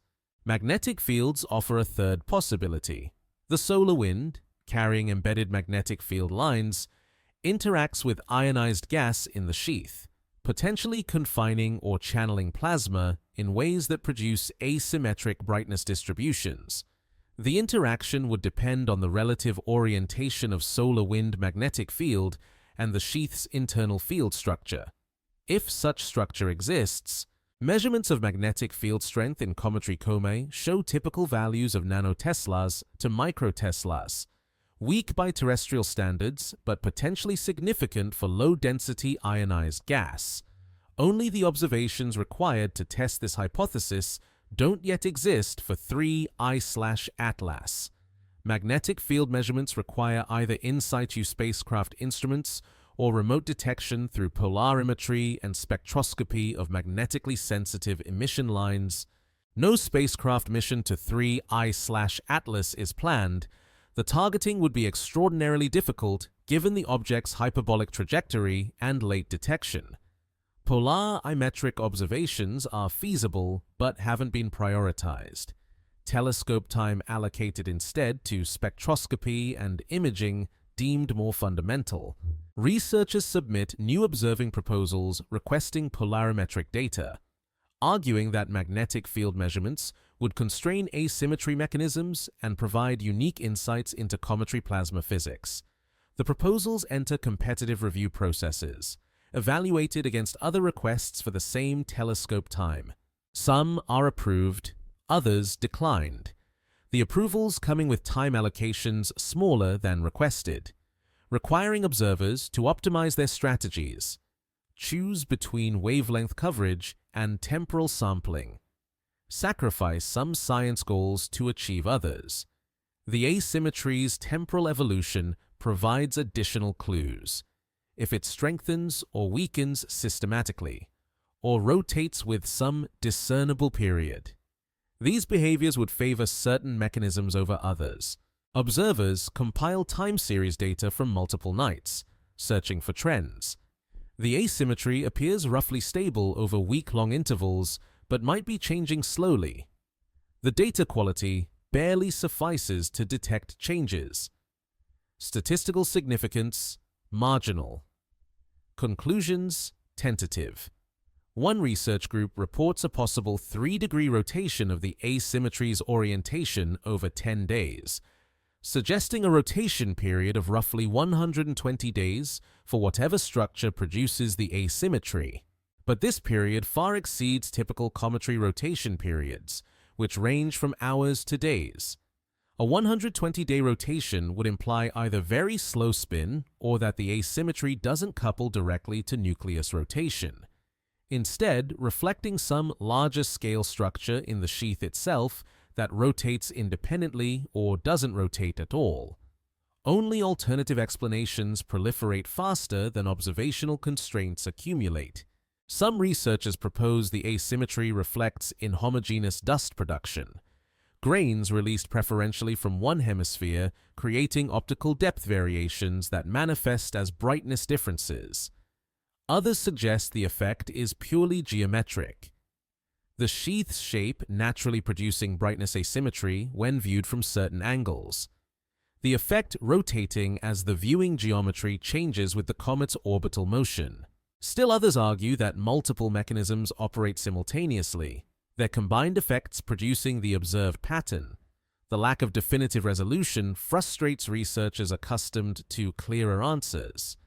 In many astronomical contexts, observations definitively favor one hypothesis over alternatives, narrowing possibilities until consensus emerges.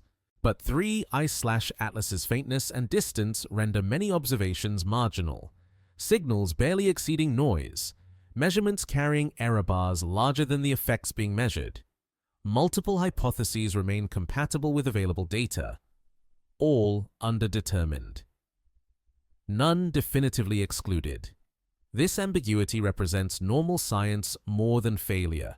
Astronomical observations often probe detection limits, work with signals that could mean different things, require building cases through accumulation of multiple weak constraints rather than single definitive tests. The process frustrates those seeking certainty, but accurately reflects the nature of studying objects billions of kilometers distant with instruments that capture photons one at a time. The asymmetry itself, whatever its cause, affects how the sheath evolves as the comet approaches perihelion. If one side releases more gas, it contributes more momentum to the surrounding sheath, potentially driving bulk flows that redistribute material. If magnetic fields channel plasma asymmetrically, they might create pressure gradients affecting the sheath's shape. If dust production varies spatially, radiation pressure will act asymmetrically, pushing more particles from active regions, creating features that imaging might eventually resolve. Predictive models incorporating asymmetric activity generate forecasts for what observers should detect during upcoming observations. The forecasts specify expected brightness distributions, spectral line intensities, temporal variations. Observers can test these predictions, comparing actual measurements against model expectations, refining their understanding of which mechanisms operate. This iterative process, prediction, observation, comparison, model revision, represents the scientific method applied to astronomical contexts where controlled experiments are impossible. Only the sheath doesn't care about models or predictions. It evolves according to physical laws, processes operating whether or not humans observe them, understand them, correctly model them. The asymmetry exists as physical fact. Molecules distributed unevenly for reasons that don't require human comprehension to be real. The mystery reflects human ignorance, not cosmic ambiguity. The answer exists in the sheath's actual structure and dynamics. Waiting for adequate observations or theoretical insight to reveal it, some researchers embrace the uncertainty, find it invigorating rather than frustrating. The opportunity to study something genuinely puzzling, where current understanding proves insufficient, where standard models fail to explain observations. These represent science at its most active, most creative. Solutions emerge through hypothesis generation and testing, through comparing alternatives, through occasionally being wrong and revising accordingly. The asymmetry of 3I/Atlas's sheath poses a worthy puzzle, complex enough to resist easy answers, accessible enough that continued observation might eventually resolve it. Meanwhile, the comet continues inward. The sheath continues glowing asymmetrically. The observations continue accumulating. Telescope time gets allocated, data gets processed, papers get written and submitted and revised and published. The scientific community discusses findings at conferences, critiques methodologies, proposes alternative interpretations. Gradually, incrementally, understanding advances, or at least changes, incorporating new information, discarding hypotheses proven untenable, maintaining those that survive scrutiny, and beneath all the analysis and debate, the physical process producing the asymmetry operates indifferently. Molecules following trajectories determined by forces and fields. Photons scattering and absorbing according to quantum mechanical principles. The sheath manifesting whatever shape physical law prescribes given the actual conditions. The mystery exists only in the gap between physical reality and human understanding, a gap that observations and theory work to close but may not fully eliminate before the comet passes beyond easy observability. Magnetic fields threading through ice emerge as faint signatures in polarimetric data. The rotation of linearly polarized light, indicating that charged particles within the sheath respond to magnetic influences, however weak. The measurements require exceptional precision, detecting polarization, fractions of tenths of a percent against backgrounds, and instrumental effects that can easily overwhelm genuine signals. Multiple observations across different nights help average down noise, build confidence that the detected polarization is real rather than artifact. The source of these magnetic fields remains ambiguous. The solar wind carries interplanetary magnetic field lines radially outward from the Sun, frozen into the expanding plasma, dragged along by the wind's bulk motion. These field lines thread through the inner solar system at strengths of a few nanoteslas at Earth's distance. Weaker still, at 3I/Atlas's current location, 30 astronomical units out. But even weak fields can organize ionized gas, shaping plasma distributions, channeling flows along field lines rather than allowing isotropic expansion. The sheath contains ionized material from several sources. Solar ultraviolet radiation photoionizes neutral molecules, stripping electrons, creating ions and free electrons that respond to electromagnetic forces. Cosmic rays passing through the sheath ionize molecules through collisions, adding to the ionized fraction. The ionization level remains low by terrestrial standards. Perhaps one molecule in a million carries net charge, but sufficient for collective plasma behavior to emerge. Researchers modeling magnetic field interactions with the sheath calculate that field lines should drape around the nucleus, compressed on the sunward side where solar wind pressure concentrates, extended into a magnetotail on the anti-sunward side. This draping pattern has been observed at other comets, most thoroughly documented at Comet Halley during the Giotto flyby and at Churyumov-Gerasimenko during Rosetta's long-duration observation. The draped field lines create a magnetic cavity partially shielded from solar wind. The cometary ions confined within this cavity, their motion constrained to follow field geometry. Only 3I/Atlas lacks in situ measurements to directly confirm field topology. The polarimetric observations detect consequences of magnetic fields, aligned dust grains. Perhaps their elongated shapes oriented by magnetic forces, producing preferential scattering that manifests as polarization, or plasma emission from magnetic field-aligned structures, regions where enhanced ionization or different viewing angles through magnetized gas produce detectable signatures. Distinguishing these possibilities requires additional data, observations at multiple wavelengths and polarization angles. Grain alignment by magnetic fields operates through several mechanisms. Paramagnetic grains, containing unpaired electron spins, experience torques in magnetic fields that tend to align their maximum moment of inertia with field direction. The alignment efficiency depends on grain composition, size, rotation rate, gas drag that damps rotational motion. Calculations suggest submicron grains should align most efficiently, larger grains resisting alignment through greater rotational inertia, smaller grains randomized by thermal fluctuations.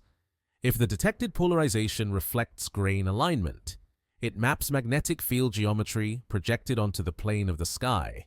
Observers measure polarization position angle, the orientation of preferential polarization, finding it roughly radial from the nucleus's photocenter, consistent with draped field lines extending outward from a central source. But the pattern is imperfect. Variations and irregularities suggesting either complex field geometry or multiple polarization mechanisms operating simultaneously. The weakness of the detected fields, estimated at tens to hundreds of nanoteslas based on plasma modeling and comparison with other comets, means they barely affect neutral molecules, which dominate the sheath's mass. Only the ionized fraction responds to magnetic forces, yet this minority population might still influence bulk dynamics.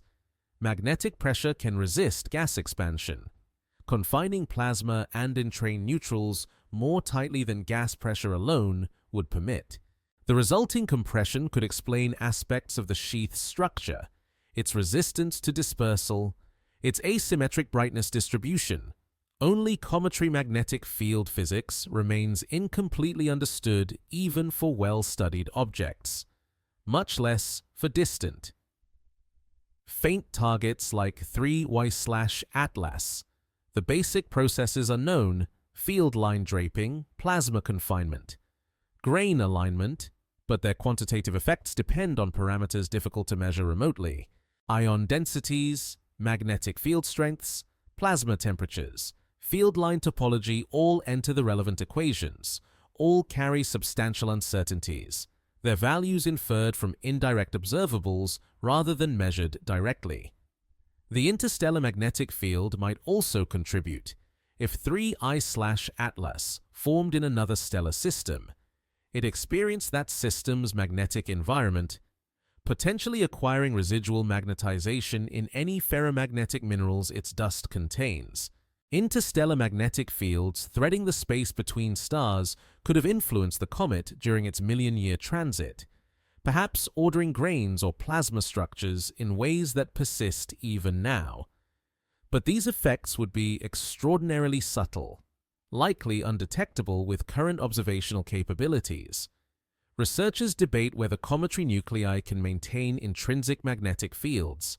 Unlike planets with molten metallic cores that generate dynamo fields, cometary nuclei consist primarily of ice and rock, non-conducting at the temperatures prevailing in the outer solar system.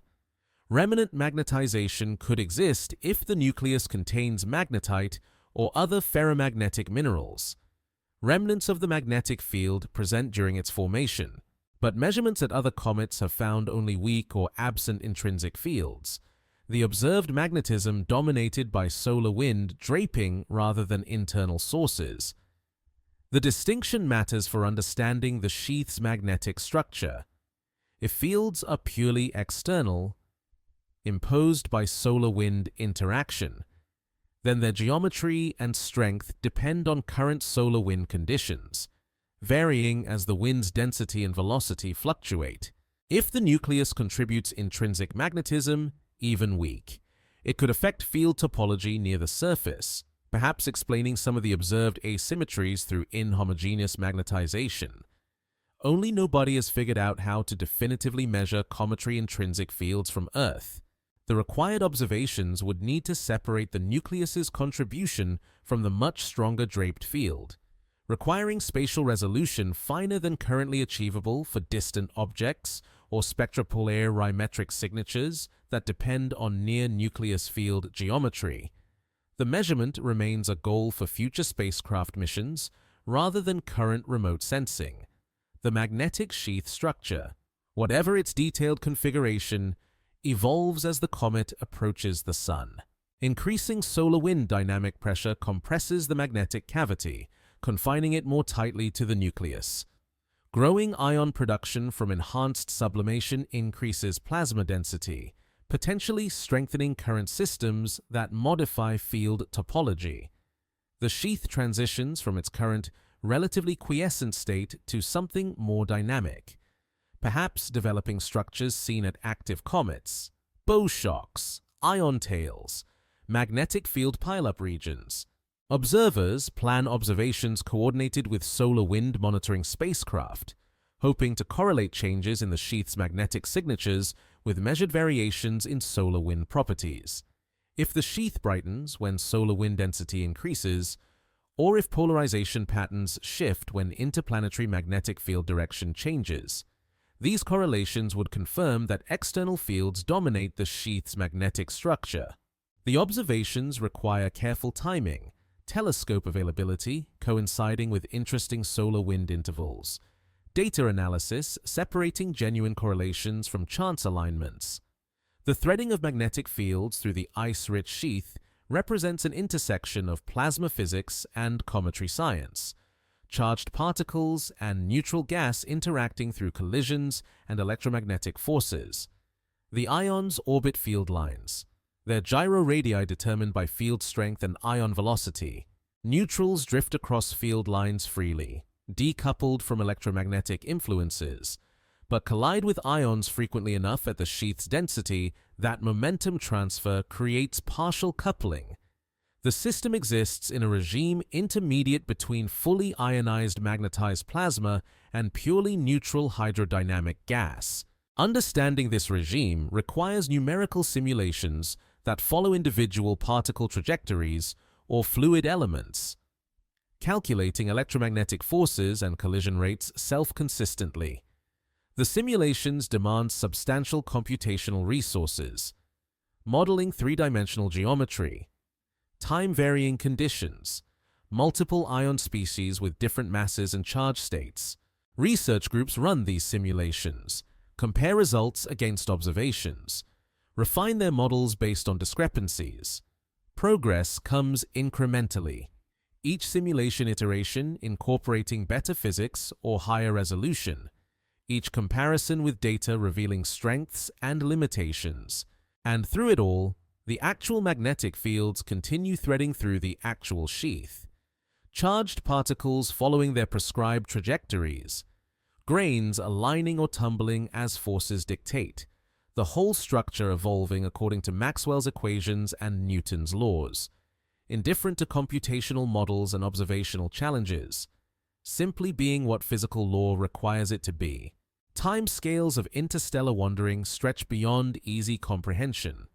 The comet's journey from its birth system to the sun's vicinity spanning perhaps 10 million years, possibly longer. The precise duration uncertain because the ejection event and initial trajectory remain unknown.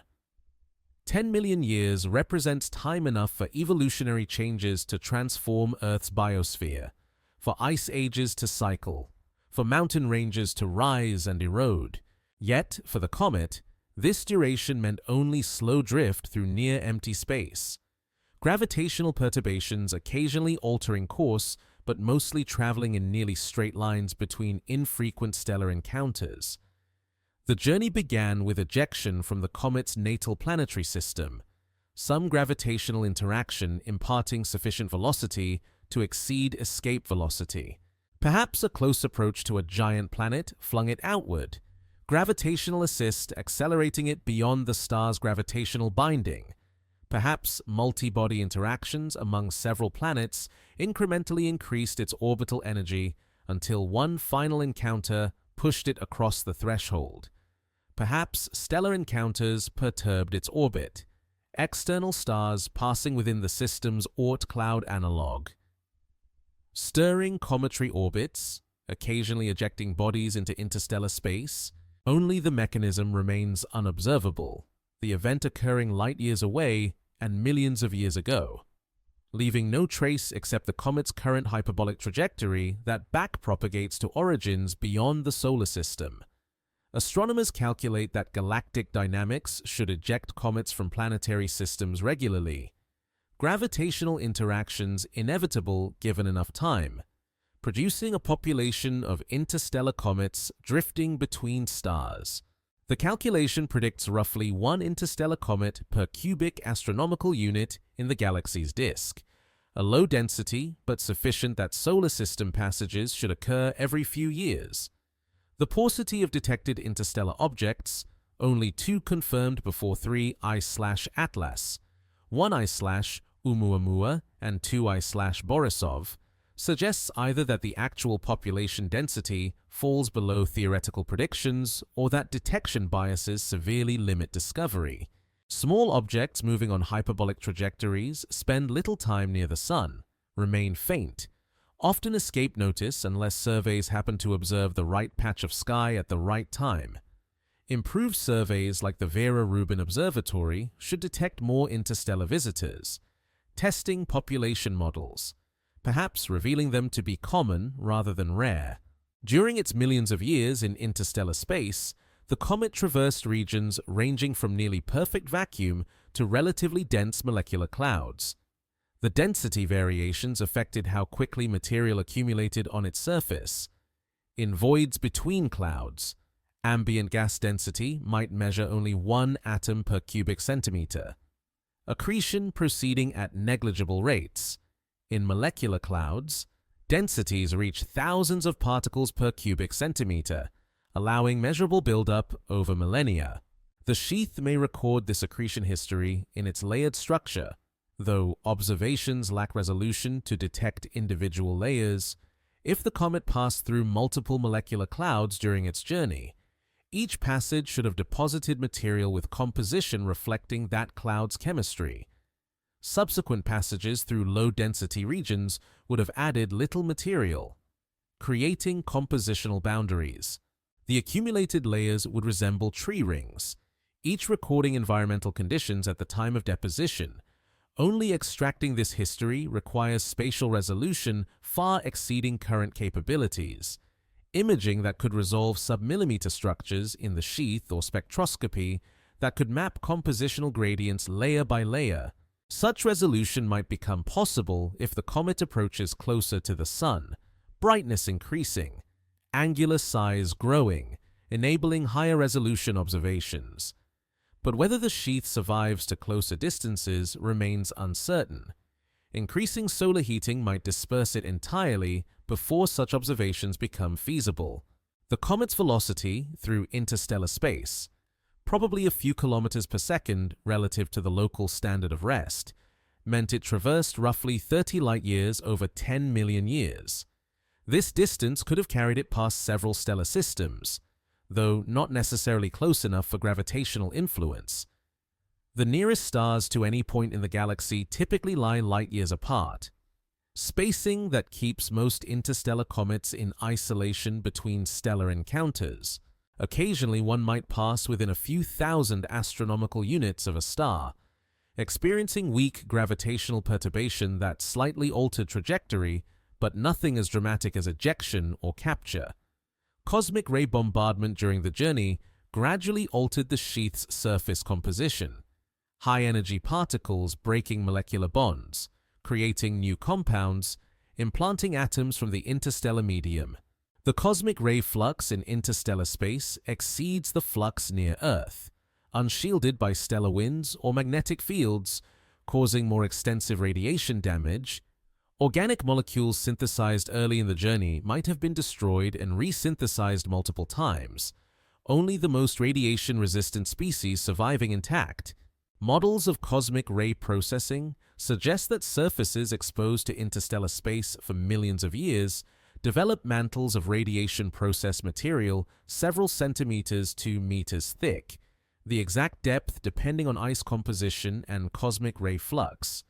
This processed layer would differ chemically from pristine interior ice, enriched in complex organic residues resistant to further radiation damage, depleted in volatile ices that cosmic rays preferentially destroy.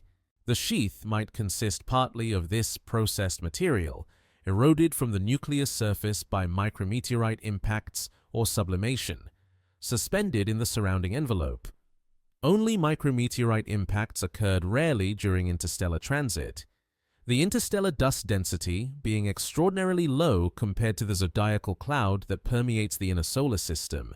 A comet crossing interstellar space might experience one impact per square meter per million years from grains larger than a micron. These impacts would have been energetic despite the grain's small size.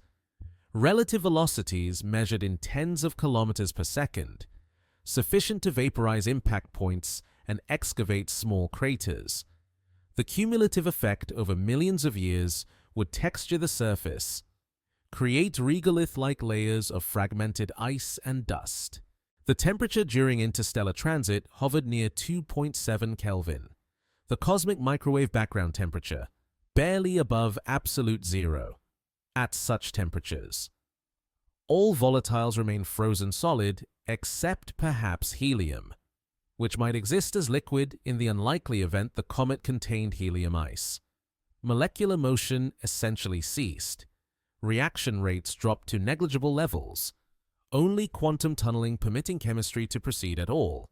The comet existed in a state of near-perfect preservation, its composition locked in stasis. Entering the solar system changed these conditions. As the comet fell inward under the sun's gravity, solar radiation intensity increased, surface temperature rose, molecular motion resumed. The transition from interstellar deep freeze to solar heating occurred gradually over months to years, the comet crossing the boundary where sublimation becomes detectable, where gas production sufficient to form a visible sheath exceeds the threshold of observability. The sheath's current appearance represents this transition in progress, the comet warming but not yet fully active. Only the journey's endpoint approaches, perihelion scheduled for several months hence, the closest solar approach still distant by terrestrial standards, but close enough to drive vigorous sublimation. After perihelion, the comet will recede. Temperature dropping, activity declining, eventually returning to the interstellar cold from which it emerged. The solar passage represents a brief interruption in its cosmic wandering, a detour through warmth and light before resuming the drift through darkness. Whether the comet will return to the solar system remains uncertain. Its hyperbolic trajectory under current conditions guarantees escape, but planetary encounters could alter this outcome. A close pass by Jupiter or Saturn could gravitationally capture the comet, converting its hyperbolic orbit to elliptical, trapping it in the solar system for future returns. Or encounters could increase its departure velocity, ensuring even more definitively that it escapes. The probability of capture is low. Most interstellar visitors passing through unperturbed, but not zero. The 10 million years already spent in transit might represent only a fraction of the comet's lifetime. Small icy bodies can survive billions of years in cold storage, protected from the collisions and tidal disruptions that destroy them in planetary systems. The comet might be as old as the galaxy's disk itself, formed during some ancient epoch when its parent star was young, ejected early and drifting ever since. Or it might be young by cosmic standards, ejected recently from a system whose star still burns brightly. The comet carries no calendar, no record of age except isotopic signatures that might, with sufficient measurement precision, constrain formation epoch, and so it continues inward, carrying its sheath accumulated grain by grain over millennia, bearing molecules synthesized in clouds long since dispersed, drifting through the solar system briefly before returning to the interstellar medium, patient and enduring, indifferent to time scales that dwarf human civilizations. The sheath as archive preserves information in its layered structure, each stratum recording conditions at the time of deposition. Chemical signatures encoding environmental history like pages in a book written in molecular isotopes and dust grain compositions. Reading this archive requires resolving individual layers, measuring their chemistry separately, comparing compositions to infer the sequence of environments the comet encountered. Current observations lack the spatial resolution to distinguish layers directly, but spectroscopic measurements average across the sheath's volume, revealing compositional heterogeneity that hints at stratification. Isotopic ratios provide the most sensitive markers of formation environment. Carbon-13 to carbon-12 ratios vary between molecular clouds depending on their temperature history and the nuclear reactions in the stars that enrich them. Nitrogen-15 to nitrogen-14 ratios reflect similar variations, each cloud exhibiting characteristic isotopic fingerprints. Oxygen isotopes carry information about water's origin, distinguishing between water formed at different temperatures or from different precursor molecules. Measuring these ratios in cometary materials tests models of the comet's formation and evolution. The measurements require high spectral resolution and long integration times, separating emission from isotopically substituted molecules from their more abundant standard isotope counterparts. The lines lie close together in wavelength space, separated by fractions of a nanometer in the ultraviolet or tenths of a wave number in the infrared. Instrumental resolution must exceed several thousand to distinguish them, and even then the fainter isotope lines struggle to emerge from noise without extended observation. Only a handful of isotope ratios have been measured for 3 I/Atlas, each representing days or weeks of telescope time. Careful calibration, sophisticated data analysis. The deuterium to hydrogen ratio in water suggests formation at temperatures below 50 Kelvin, consistent with molecular cloud environments or the outer regions of a protoplanetary disk.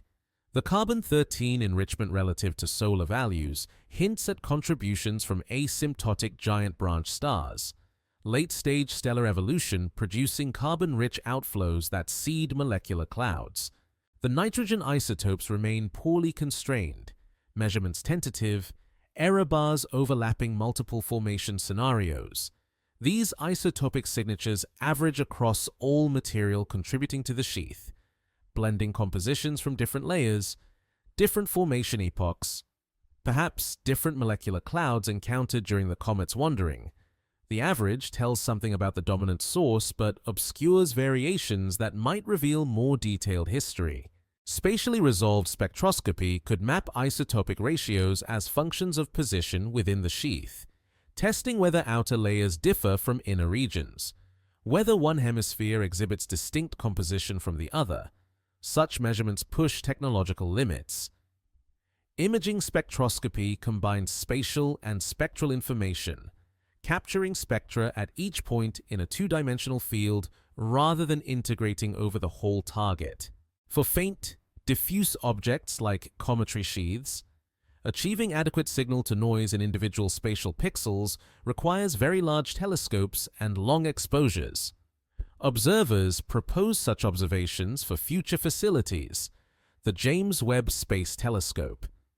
The next generation of 30-meter-class ground-based telescopes, hoping improved sensitivity, will enable the measurements. The sheath's dust component adds another archival dimension, silicate and carbonaceous grains formed in specific temperature and pressure regimes. Their mineralogy encoding formation conditions, crystalline silicates require high temperatures, probably above 1000 Kelvin, indicating formation near a protostar or in impact-heated regions. Amorphous silicates form at lower temperatures, perhaps in cooler disk regions or in the diffuse interstellar medium. The ratio of crystalline to amorphous silicates constrains how much high-temperature processing occurred. Infrared spectroscopy reveals these mineralogical signatures through characteristic absorption features.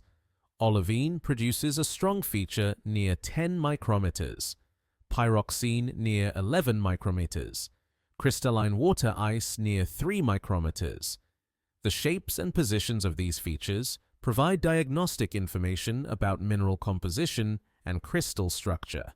Observations of 3 I/Atlas's sheath show all these features present, confirming mixed mineralogy similar to solar system comets, but with subtle differences in relative abundances that might indicate different formation environments.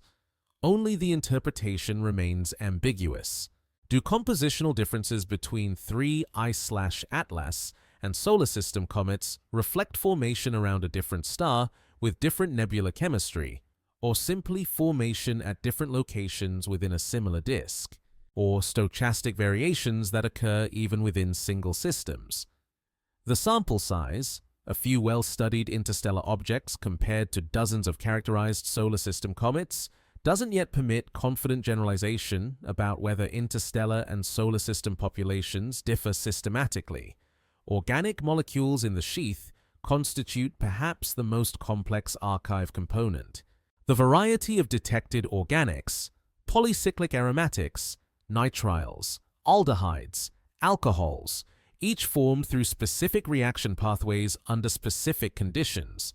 Their relative abundances trace the chemical networks operating in the comet's formation environment, the balance between gas phase and grain surface chemistry, the efficiency of UV processing versus cosmic ray reactions.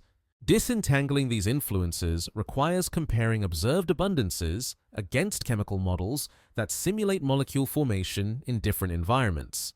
The models begin with initial elemental abundances, the starting mix of hydrogen, carbon, nitrogen, oxygen inherited from the cloud where formation occurred. They track thousands of chemical reactions occurring in gas phase and on grain surfaces, calculating how molecular abundances evolve over time. Temperature, density, radiation field strength all enter as parameters, determining which reactions dominate. Running the models for different parameter combinations generates predictions for final molecular abundances that observers can compare against spectroscopic measurements. For 3I/Atlas, preliminary comparisons suggest the organic inventory resembles products of cold cloud chemistry more than warm disk chemistry, favoring formation at large distances from its parent star or in pre-stellar cloud material that never heated significantly. But the conclusion remains tentative.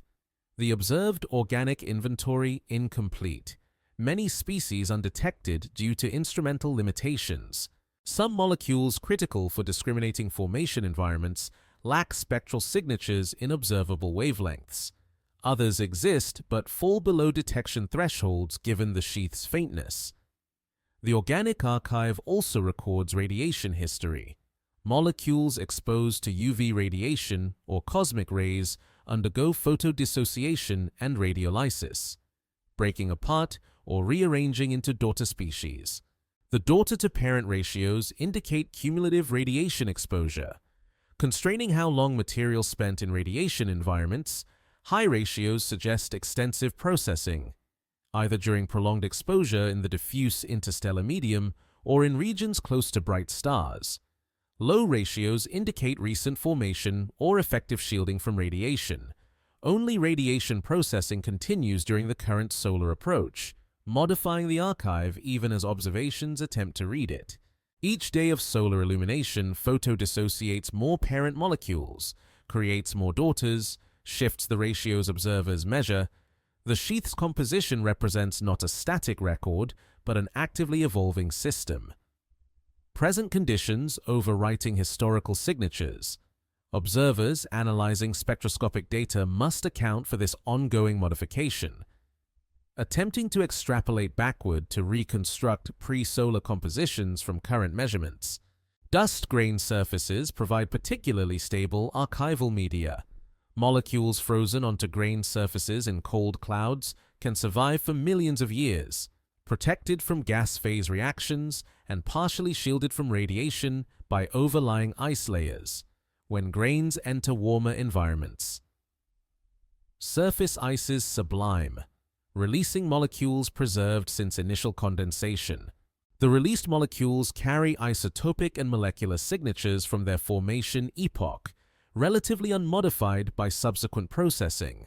Some organic molecules detected in 3I/Atlas's sheath might represent such preserved species. Direct samples of interstellar cloud chemistry from the epoch when the comet formed or during its transit.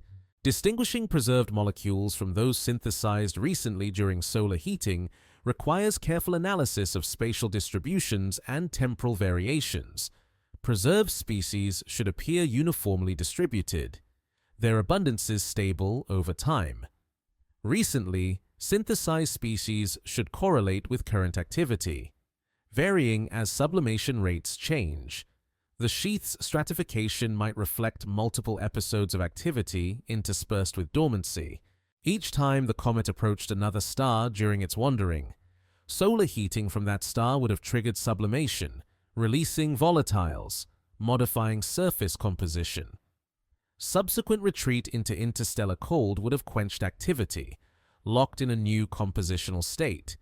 Multiple stellar encounters would create multiple layers, each preserving conditions from a different heating episode. Only the probability of such close stellar encounters is low. Stars in the galactic disk maintain typical separations of several light-years, far enough that most interstellar comets drift between stars without approaching closely enough for significant heating. Calculations suggest that a comet wandering for 10 million years might experience at most 1 or 2 passages within a few thousand astronomical units of a star, likely insufficient to trigger major activity. The sheath probably reflects primarily the most recent heating episode, the current solar approach, plus materials accumulated during cold interstellar transit. The archive's preservation depends on how much longer the sheath survives intact. As the comet continues inward, increasing solar heating will drive enhanced sublimation, progressively stripping away outer layers. The oldest, outermost material accumulated during early interstellar wandering will disperse first. Information content lost to space, inner layers, deposited more recently or comprising less volatile material, might survive to closer solar distances. Eventually, even these will sublime. The entire sheath transformed into expanding coma and tail. The archive dissipated beyond recovery. Some material might survive in the nucleus itself, buried beneath surface layers, protected from solar heating by overlying insulation. This subsurface ice could preserve primordial composition unmodified since formation. A time capsule waiting for future spacecraft missions or deep impacts to excavate and analyze. But accessing such material requires direct sampling. Remote spectroscopy can't penetrate beyond surface layers, can't distinguish subsurface composition from surface signatures. The layered structure, if it exists as models suggest, might become visible in high-resolution images as the sheath's brightness increases near perihelion. Enhanced sublimation could create discrete shells of material expanding outward, each shell representing a distinct layer being actively stripped from the nucleus. Such structures have been observed around other comets during outbursts, concentric halos marking episodic release events. Whether 3I/Atlas will exhibit similar features remains unknown, depends on its activity level and the observer's ability to capture high-quality images at opportune moments. Researchers archive the spectroscopic data being accumulated now, preserving it for future analysis with improved techniques and better theoretical models. What current understanding can't extract from the data, future researchers might decode through more sophisticated analysis, comparison with additional objects, insights from laboratory experiments, recreating cometary ice chemistry. The data itself becomes archival. Scientific measurements preserving information content that exceeds immediate interpretive capacity, and the sheath continues evolving, its layers recording present conditions, overwriting some historical information while preserving other signatures. A dynamic archive written in molecules and dust, readable only partially and imperfectly, but carrying nonetheless encoded information about environments and processes spanning millions of years and light-years of space, waiting for adequate measurements and sufficient understanding to decode its messages fully. What happens when it fades begins already. The sheath's outer regions thinning as particles escape beyond gravitational recapture. Solar radiation pressure accelerating small grains faster than the nucleus's weak gravity can retain. The process proceeds grain by grain, molecule by molecule. each departure insignificant individually but collectively reducing the sheath's mass, dimming its brightness, simplifying its structure. The fading will accelerate as the comet swings past perihelion and recedes, solar heating declining, sublimation dropping, the replenishment rate falling below the loss rate. By the time the comet crosses Jupiter's orbit outbound, perhaps 2 years after perihelion, the sheath will likely have dissipated entirely, its material dispersed into an elongated cloud trailing along the orbital path, gradually spreading under radiation pressure and planetary perturbations. The brightest grains will have escaped fastest, now leading the dispersing cloud. While larger particles lag closer to the nucleus, the molecular gases will have expanded to invisibility, densities dropping below detectable thresholds, their presence inferable only through indirect effects on dust dynamics. This dispersed material joins the zodiacal cloud, that tenuous population of interplanetary dust producing faint scattered sunlight visible as the zodiacal light from dark sites. The zodiacal cloud contains contributions from hundreds of comets and asteroids, each adding its small increment, particles colliding and fragmenting over millions of years, gradually grinding towards smaller sizes. Material from 3I/Atlas will become indistinguishable from this background, its interstellar origin unmarked, its unique chemistry diluted through mixing with solar system natives. Only a tiny fraction of escaped particles will ever be recovered. Dust detectors on spacecraft might capture individual grains, analyze their compositions, but can't trace them definitively to specific parent bodies. The grains carry no labels, no isotopic signatures unique enough to unambiguously identify interstellar versus solar system origin.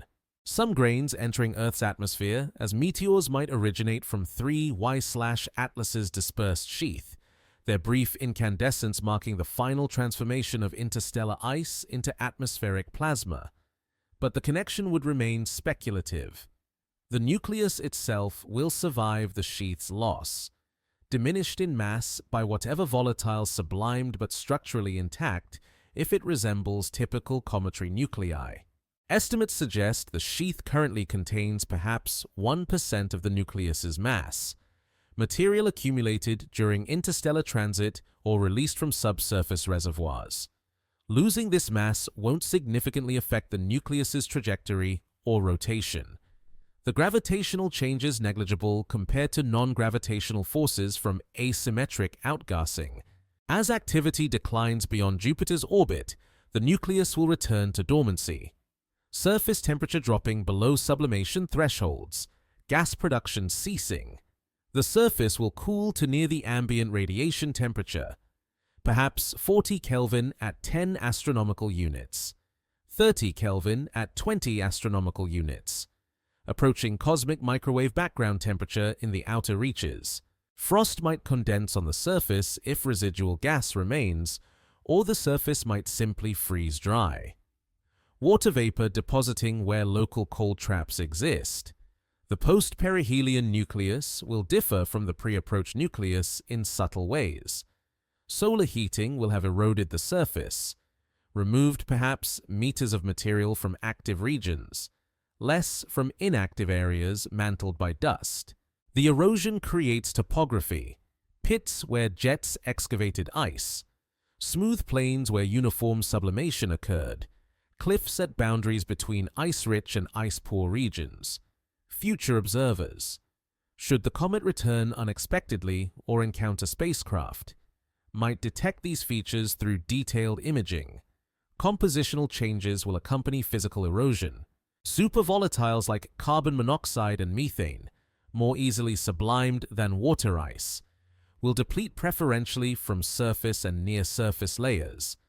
The remaining ice will be enriched in water and carbon dioxide, less volatile species that require higher temperatures or longer solar exposure to sublime completely. This compositional evolution has been documented in other comets.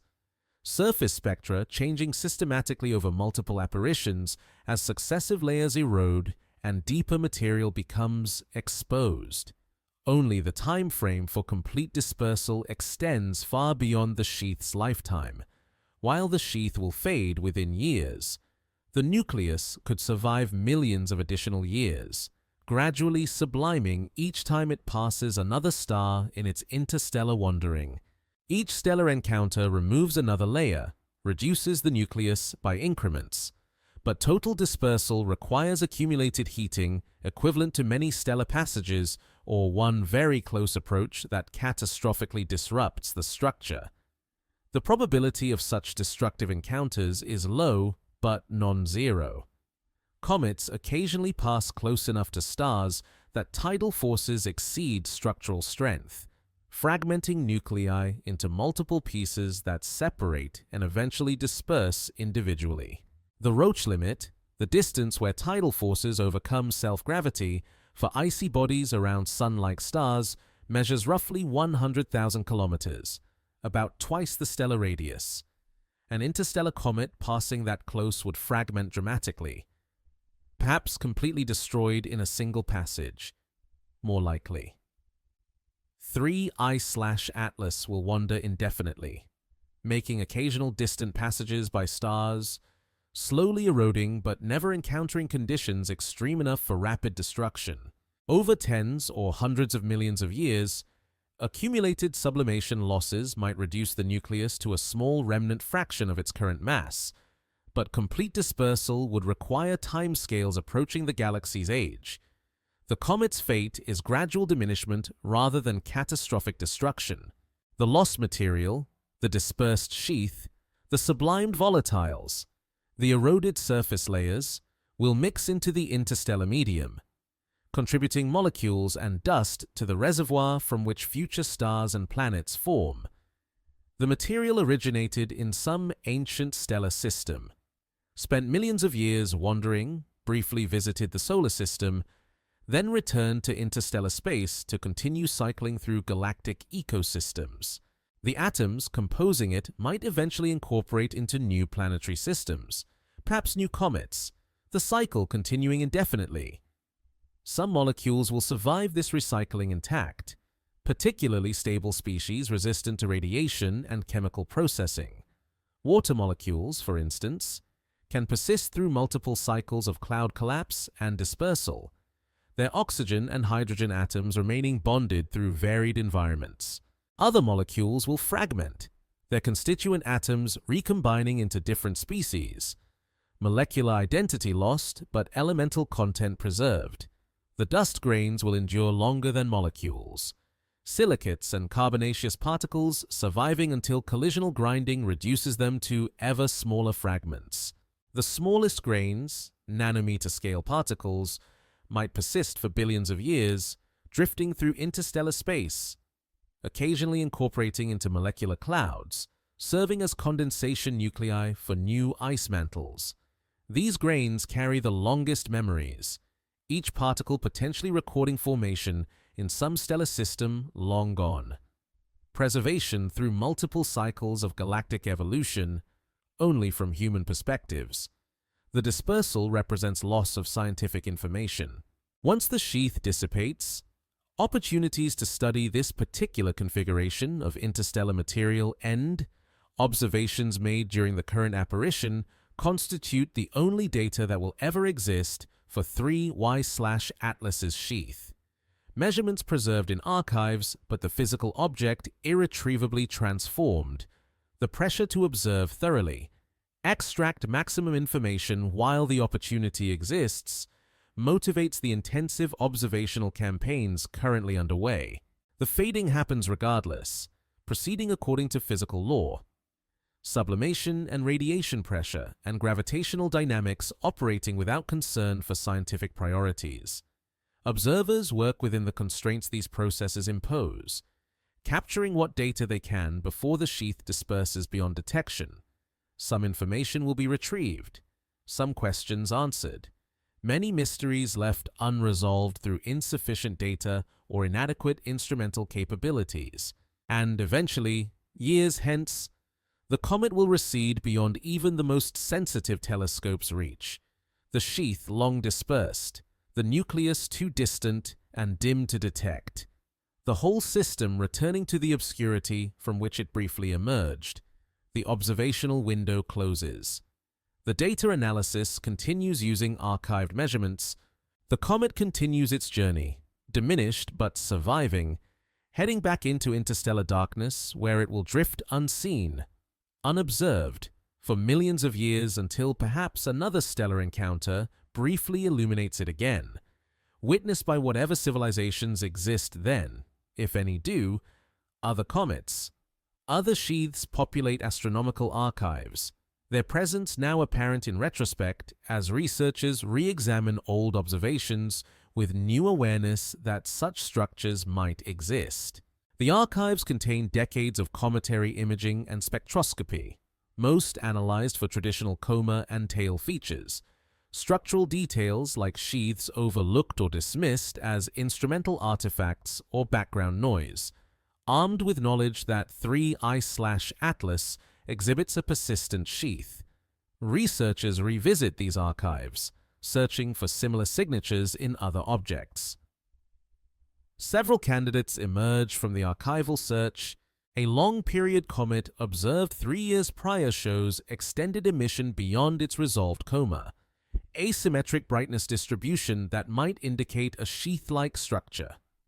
The observations were sparse, made during a survey that catalogued comets without detailed follow-up, insufficient to definitively confirm a sheath, but suggestive enough to warrant reanalysis.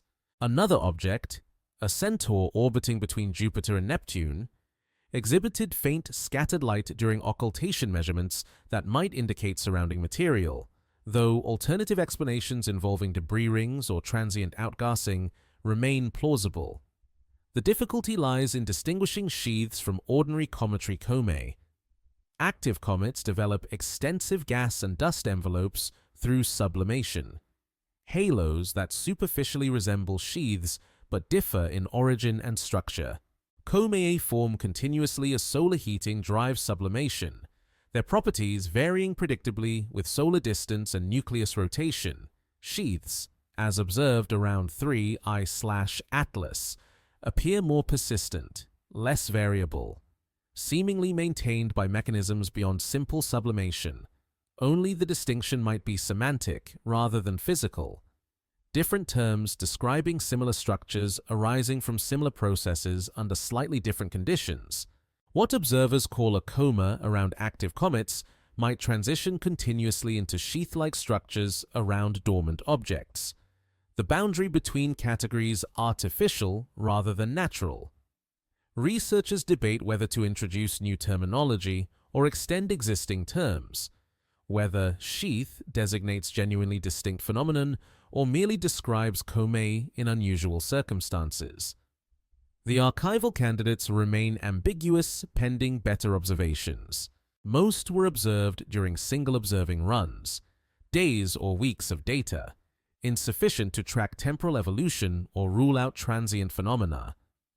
Confirming sheaths requires longer-term monitoring, demonstrating persistence over months, resistance to dispersal under changing solar conditions.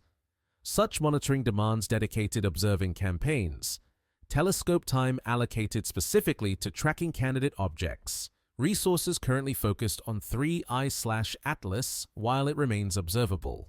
One particularly intriguing candidate is C2019 Q4 Borisov, the second confirmed interstellar comet, which exhibited asymmetric coma morphology during its 2019 to 2020 apparition. Archival images show brightness enhancements on one side of the nucleus that persisted for weeks, possibly indicating a sheath structure similar to 3I/Atlas S. But Borisov was more active than 3I/Atlas at comparable solar distances, copious sublimation producing obvious cometary activity that complicated interpretation of the asymmetric features. Researchers comparing Borisov and 3I/Atlas note both similarities and differences. Both are hyperbolic comets of interstellar origin. Both showed asymmetric brightness distributions. Both exhibited spectroscopic signatures of complex organics. But Borisov produced much more gas and dust, developing a prominent tail fragmenting partially near perihelion, behaviors indicating higher volatile content or different structural properties. Whether Borisov's asymmetry reflected a sheath like three I/atlases or simply asymmetric jetting from active regions remains uncertain. The sample size frustrates statistical analysis. 2 confirmed interstellar comets, a handful of potential sheath candidates among solar system natives, dozens of well-observed comets showing traditional Comet without obvious sheath features. The numbers don't support strong conclusions about sheath prevalence or formation conditions. Observers can't determine whether sheaths are common structures most often overlooked, rare configurations requiring special circumstances, or observational artifacts misinterpreted as real phenomena. Only more sensitive surveys should improve statistics. Next-generation facilities like the Vera Rubin Observatory will catalog comets to unprecedented faintness limits, detecting objects at greater distances where subtle structures like sheaths might be more apparent relative to bright central nuclei. The survey will discover more interstellar comets too, providing additional comparison objects. Within a decade, the sample of well-observed candidates might grow from a handful to dozens, enabling population studies, testing correlations between sheath properties and other cometary characteristics. Meanwhile, theoretical work attempts to predict which comets should exhibit sheaths based on formation and dynamical history. Models suggest that objects spending extended time in cold environments, the Oort cloud, scattered disk, interstellar space, accumulate mantles of volatile-rich ice on their surfaces, material that sublimates slowly when solar heating begins, creating envelopes that might manifest as sheaths. Objects making repeated close solar passages should lack sheaths, their surfaces depleted in supervolatiles, mantled by non-volatile dust that suppresses gas release. Testing these predictions requires knowing cometary dynamical histories, orbital evolution over millions of years. Information rarely available with precision. Most cometary orbits are known only for their current apparition. Past trajectories unconstrained by observations, calculable only through integrations backward in time that accumulate substantial uncertainties. The models predict sheath occurrence probabilistically rather than deterministically, assigning likelihoods based on current orbital parameters and assumed histories. The predictions suggest that long-period comets making their first or second perihelion passage should most often exhibit sheaths, their surfaces minimally processed, volatile mantles intact. Jupiter family comets, having made dozens to hundreds of previous perihelion passages, should rarely show sheaths. Their surfaces thermally evolved beyond the conditions that produce such structures. Interstellar comets might or might not have sheaths, depending on their interstellar exposure time and whether they encountered other stars during their wandering. Only the observational data doesn't yet cleanly confirm or refute these predictions. Some long-period comets show possible sheath signatures, but others don't. Some Jupiter family comets appear sheathless as predicted, but archival candidates include objects with orbital characteristics suggesting multiple previous returns. The pattern remains ambiguous, possibly because observational selection affects bias the sample, possibly because the theoretical models miss important physics. Researchers refine their models, adding complexity, heterogeneous nucleus compositions, variable dust-to-gas ratios, effects of nucleus rotation and shape on sheath morphology. The refined models generate new predictions, specify what observations would discriminate between competing hypotheses, guide future observing proposals. The interplay between theory and observation advances understanding incrementally, each iteration narrowing uncertainties, ruling out possibilities, converging toward eventual consensus. The search for other sheaths continues through systematic survey of archival data and new observations of candidate objects. Each potential detection requires careful vetting, checking whether observed features could arise from instrumental effects, background stars, image processing artifacts. Many candidates fail scrutiny, features deemed too faint or ambiguous to confirm. A few survive, exhibit properties consistent with sheaths, merit follow-up observations to test persistence and measure detailed properties. And, through this process, the astronomical community builds understanding of cometary structure, adding sheaths to the inventory of known features alongside Comet, tails, jets, outbursts, fragmentations. The taxonomy of cometary phenomena expands, enriched by 3 I/Atlas's example, informed by theoretical insights, tested against growing observational databases. Whether sheaths prove common or rare, their existence expands knowledge of how small icy bodies interact with radiation and space environments, how they preserve or transform materials over cosmic timescales. The nucleus beneath, still hidden, remains the ultimate source of everything observed: the sheath's material, the sublimating gases, the dust grains scattering sunlight into telescope apertures light-years distant. Yet direct observation of the nucleus itself eludes current capabilities. The small body buried within its envelope, its surface features unresolved, its precise size and shape inferred rather than measured. Estimates place the nucleus at perhaps 2 kilometers in diameter, possibly smaller, the uncertainty reflecting the difficulty of separating nucleus brightness from sheath contribution in available images. Shape remains essentially unknown. The nucleus could be spherical, elongated, bifurcated like certain other comet nuclei revealed by spacecraft imaging. Rotation might be simple, spinning around a single axis, or complex, tumbling through space in a pattern requiring 3 periods to characterize fully. The light curve data, such as it is, shows variations that might indicate rotation but could also reflect changing sheath properties. Asymmetric activity. Viewing geometry changes as the comet's orbital motion alters the observer's perspective. Surface composition is likewise poorly constrained. Spectroscopy detects molecules in the sheath, but can't definitively determine whether they originated from the nucleus surface, subsurface layers, or dust grain mantles suspended in the sheath. The detected organics and volatiles might represent surface composition accurately or might reflect preferential sublimation of certain species, the surface itself being compositionally distinct from the material entering the sheath. Only analogies with other cometary nuclei provide provisional understanding. Spacecraft missions to comets Halley, Tempel 1, Wild 2, Hartley 2, Churyumov-Gerasimenko revealed diverse nuclear properties but common features: irregular shapes, low densities suggesting porosity, surfaces mantled by dust, active regions concentrated in limited areas, layered structures indicating compositional heterogeneity.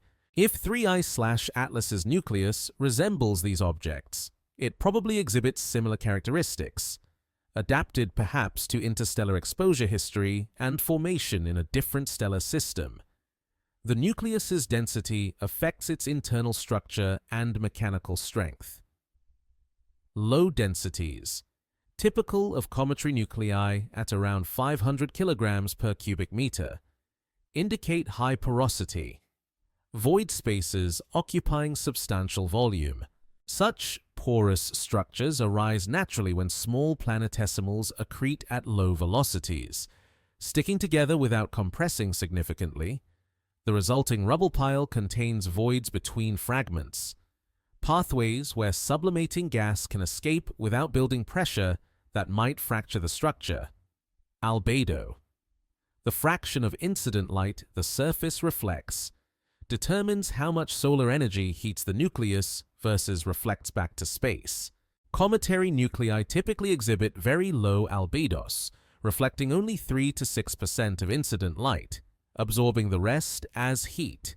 The low reflectivity arises from dark organic mantles coating surfaces, radiation-processed materials blackened through prolonged cosmic ray and ultraviolet exposure. 3I/Atlas's nucleus having spent millions of years exposed to interstellar radiation, might exhibit even lower albedo than solar system natives. Thermal inertia. The surface's resistance to temperature changes depends on material thermal properties and depth to which diurnal temperature variations penetrate. High thermal inertia materials conduct heat efficiently, distributing solar energy to depth, moderating surface temperature swings. Low thermal inertia materials insulate, confining solar heating to thin surface layers that experience large temperature variations.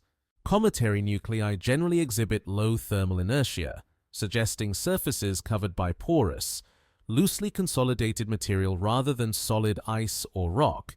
Only measuring these properties remotely requires observations. 3I/Atlas's faintness and distance currently preclude. Determining density needs volume and mass measurements. Volume from resolved imaging of shape and size. Mass from non-gravitational forces affecting the orbit or from nearby object deflections. Neither measurement is feasible at current distances with available instruments. Albedo measurements require separating reflected light from the nucleus versus scattered light from the sheath. Difficult when the sheath dominates brightness. Thermal measurements might become possible if the comet approaches closer to the Sun, warming enough that thermal emission in the infrared becomes detectable above background. Such measurements would constrain surface temperature, allow calculation of energy balance, potentially reveal thermal inertia through day-night temperature differences. But the opportunities for thermal observations depend on the comet's future trajectory, which could carry it to perihelia, accessible to infrared telescopes, or might keep it too distant for useful thermal detection. The nucleus's rotation state carries dynamical information, encoding its history of collisions and mass loss events. Simple rotation around a principal axis indicates relatively undisturbed state. The nucleus maintaining rotational stability over long time scales. Complex rotation, tumbling through multiple axes, suggests past disruption, impacts, tidal encounters, asymmetric outgassing that altered angular momentum. Some cometary nuclei exhibit damped rotation, spin rates decreasing over time as energy dissipates through internal friction in porous structures. Determining rotation state requires tracking brightness variations over extended periods, weeks to months of observation, building light curves with sufficient phase coverage to distinguish rotation from other effects. The observations must account for changing viewing geometry as the comet moves along its orbit, changing solar illumination angle affecting what portions of the surface contribute to brightness. For 3I/Atlas, such extended monitoring competes with other observational priorities: spectroscopy to measure composition, imaging to track sheath evolution, both consuming telescope time that could otherwise support rotation studies. Internal structure remains entirely speculative without seismic measurements or high-resolution radar imaging, neither feasible for distant comets. The nucleus might be homogeneous ice and dust throughout, or it might exhibit layering from formation or evolution, compositional variations creating strata with different mechanical properties. Voids might permeate the structure, large cavities left over from formation or excavated by sublimation from subsurface volatile reservoirs. Only the nucleus persists regardless of observational limitations, rotating slowly in its sheath, sublimating from its surface at rates determined by solar flux and surface properties, maintaining structural integrity under the modest forces acting on it. The hidden body represents the comet's permanent component, the reservoir of mass that will endure after the sheath disperses, the object that will carry interstellar material back into the void. Perhaps future spacecraft missions will target interstellar comets, intercepting them during solar passages, conducting close flybys, or even rendezvousing for extended study.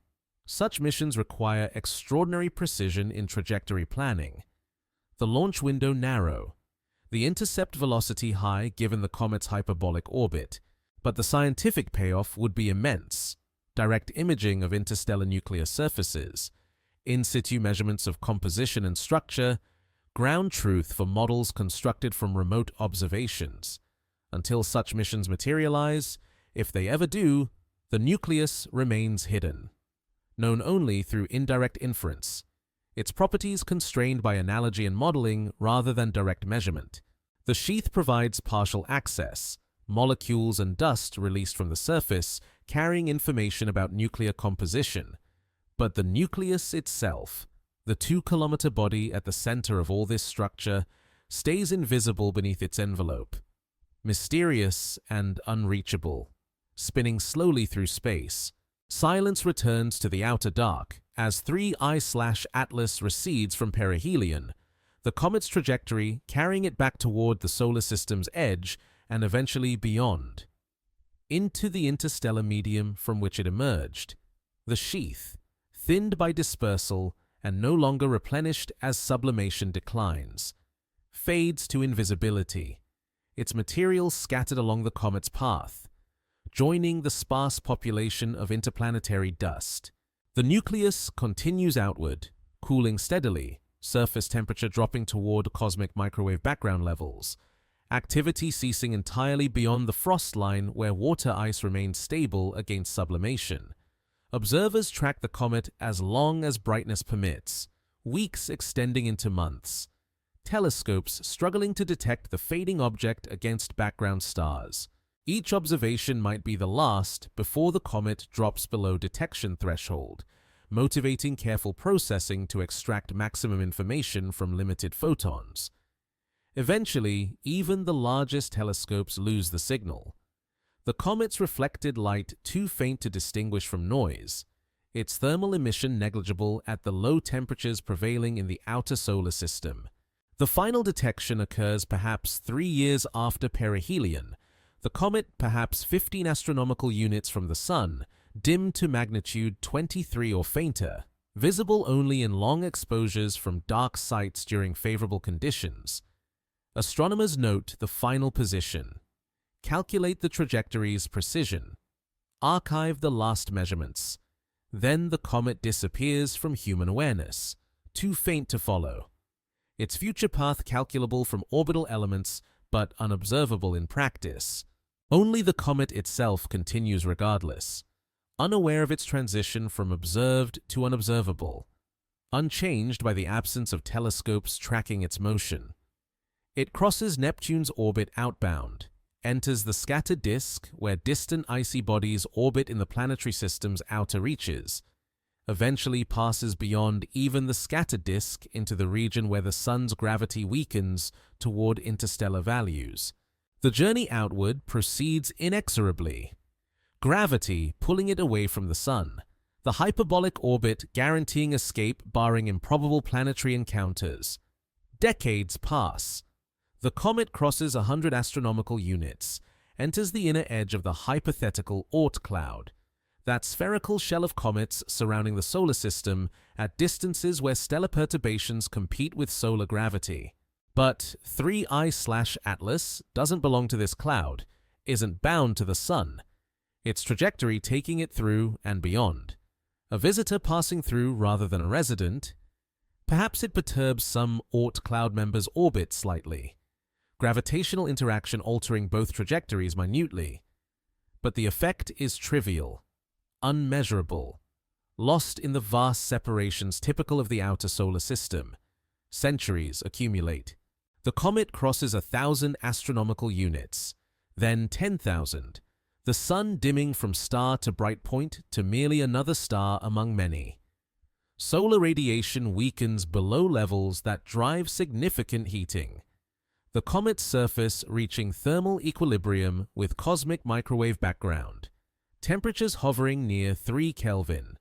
Any residual volatile activity ceases absolutely, even supervolatiles remaining frozen, molecular motion nearly stopped.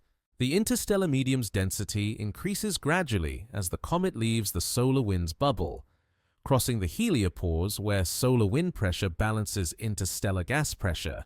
Beyond this boundary, conditions revert to interstellar norms, magnetic fields unconnected to the Sun, cosmic ray fluxes unmodulated by solar activity, gas densities slightly higher than the near vacuum within the heliosphere.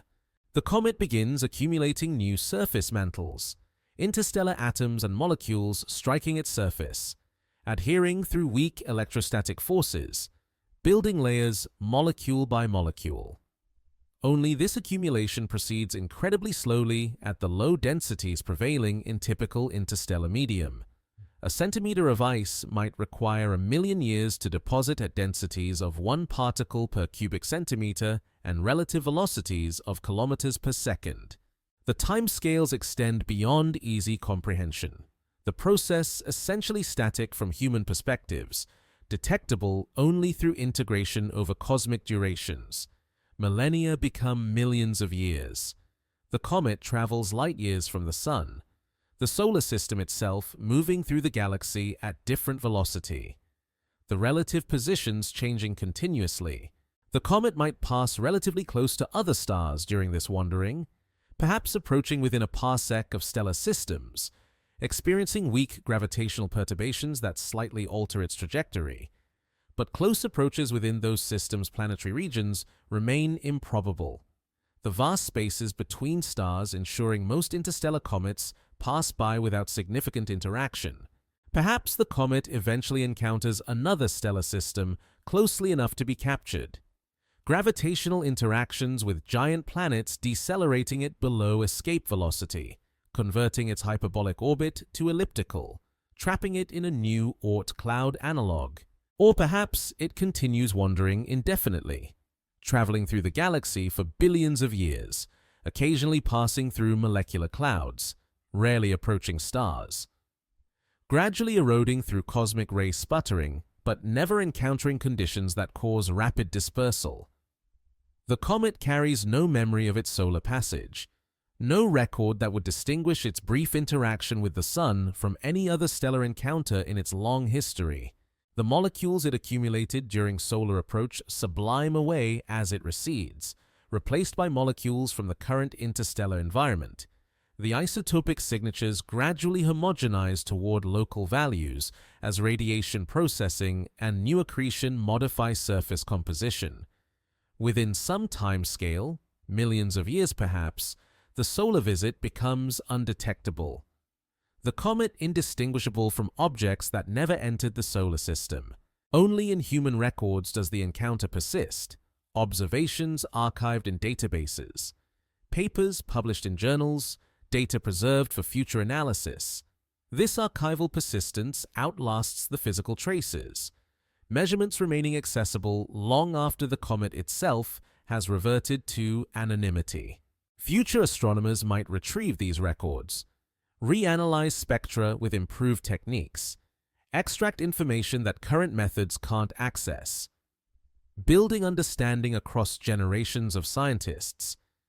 The sheath that briefly made the comet visible, that provided windows into interstellar chemistry and cometary structure, exists now only in these records, images showing diffuse envelopes, spectra revealing organic inventory, light curves tracing brightness variations, the physical sheath dispersed into the zodiacal cloud, its individual grains and molecules lost among trillions of similar particles, no longer identifiable as originating from this specific object.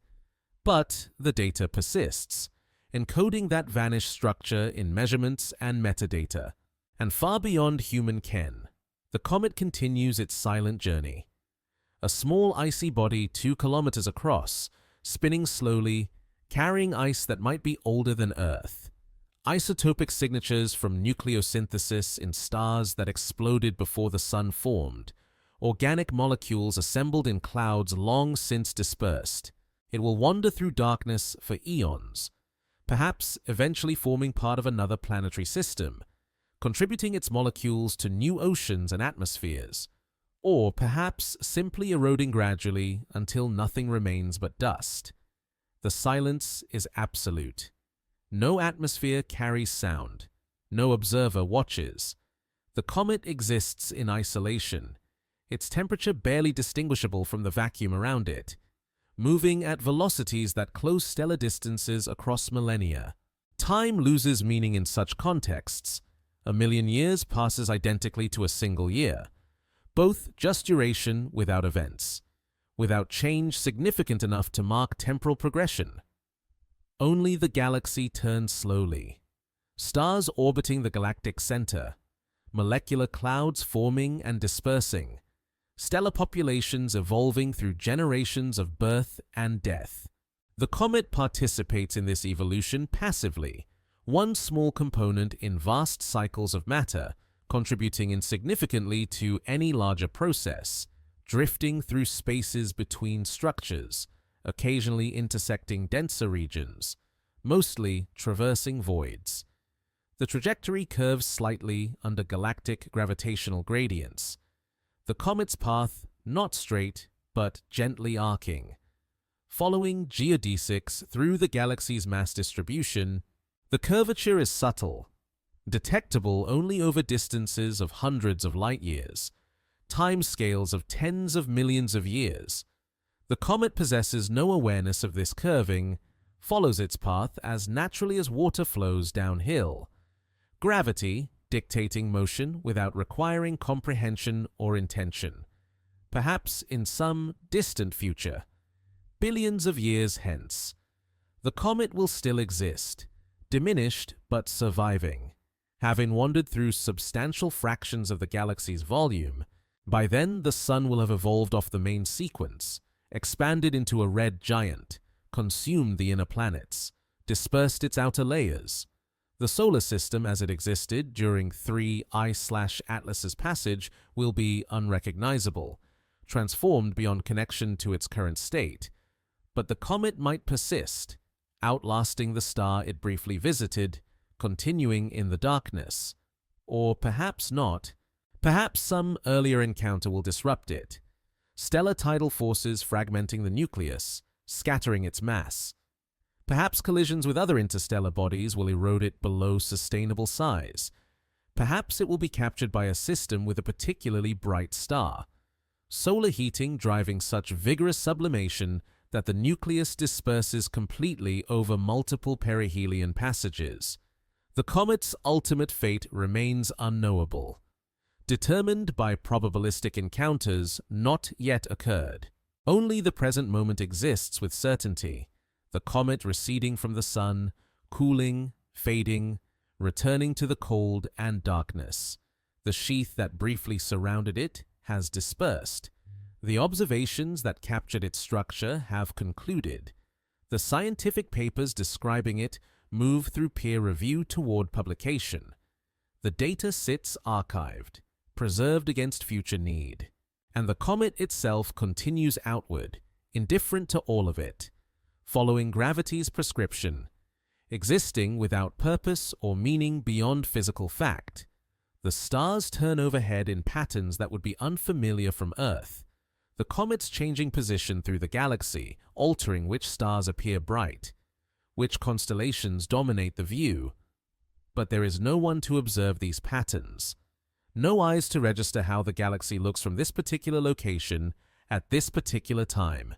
The photons from distant stars pass through the space the comet occupies, unobserved, continuing outward toward eventual absorption in some molecular cloud or scattering by some dust grain, their information content unrealized. Silence and darkness persist. The temperature holds steady near cosmic microwave background, the residual warmth from the Big Bang itself. The coldest state matter can naturally achieve in open space. Molecular motion approaches minimum quantum mechanical limits, molecules vibrating in their lowest energy states, unable to cool further. The comet exists in this frozen stillness, preserved against all but the slowest decay processes. Time passes without measure, without events to mark its passage, without change significant enough to distinguish one millennium from another. The comet's trajectory continues, position updating according to velocity and gravitational acceleration, but the change is invisible, unobservable without external reference frames. In its own reference frame, The comet remains stationary, the galaxy moving around it. An equally valid perspective, though unhelpful for navigation. The galactic rotation carries the comet through different spiral arms, regions where star formation proceeds vigorously, where molecular clouds concentrate, where stellar densities increase. These regions pose higher collision risks, more frequent stellar encounters, enhanced radiation environments. But the timescales are so long, the spaces so vast, that even in dense spiral arms the comet likely avoids significant interaction, passing through over millions of years without consequence. And eventually, asymptotically, the comet's story fades into the background of cosmic evolution, one object among uncountable billions, no longer distinguishable from the general population of small, icy bodies wandering between stars. Its brief visibility during solar passage becomes a vanishingly small fraction of its existence, a momentary illumination in billions of years of darkness, significant only to the observers who happen to detect it during that brief interval. The mystery of its sheath, the questions about asymmetric brightness, the uncertainties in composition and structure, all these persist in scientific literature. Unresolved questions awaiting future data or theoretical insights. But the physical object continues regardless of these questions, its actual properties, whatever they are, unchanged by human curiosity or ignorance. The comet is what it is, behaves as physics dictates, exists in states determined by natural law rather than scientific understanding. Silence, darkness, cold. The comet drifts outward through the outer dark, carrying its ice and organics, its isotopic signatures, its radiation processed surfaces, carrying them back into the interstellar medium from which it came. The sheath is gone, dispersed, scattered, its molecules mixing with the general interstellar inventory. The nucleus remains, diminished slightly by sublimation losses, otherwise unchanged, continuing its journey that began millions of years ago and might continue millions or billions more.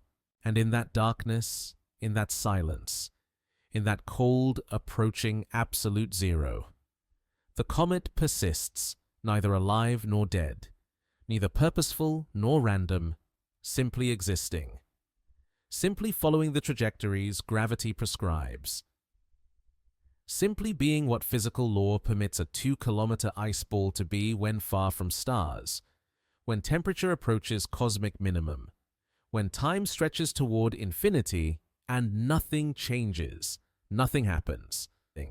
Nothing marks the slow passage of eons except the steady advancement through space, meter by meter, kilometer by kilometer, light year by light year, through darkness that has no end.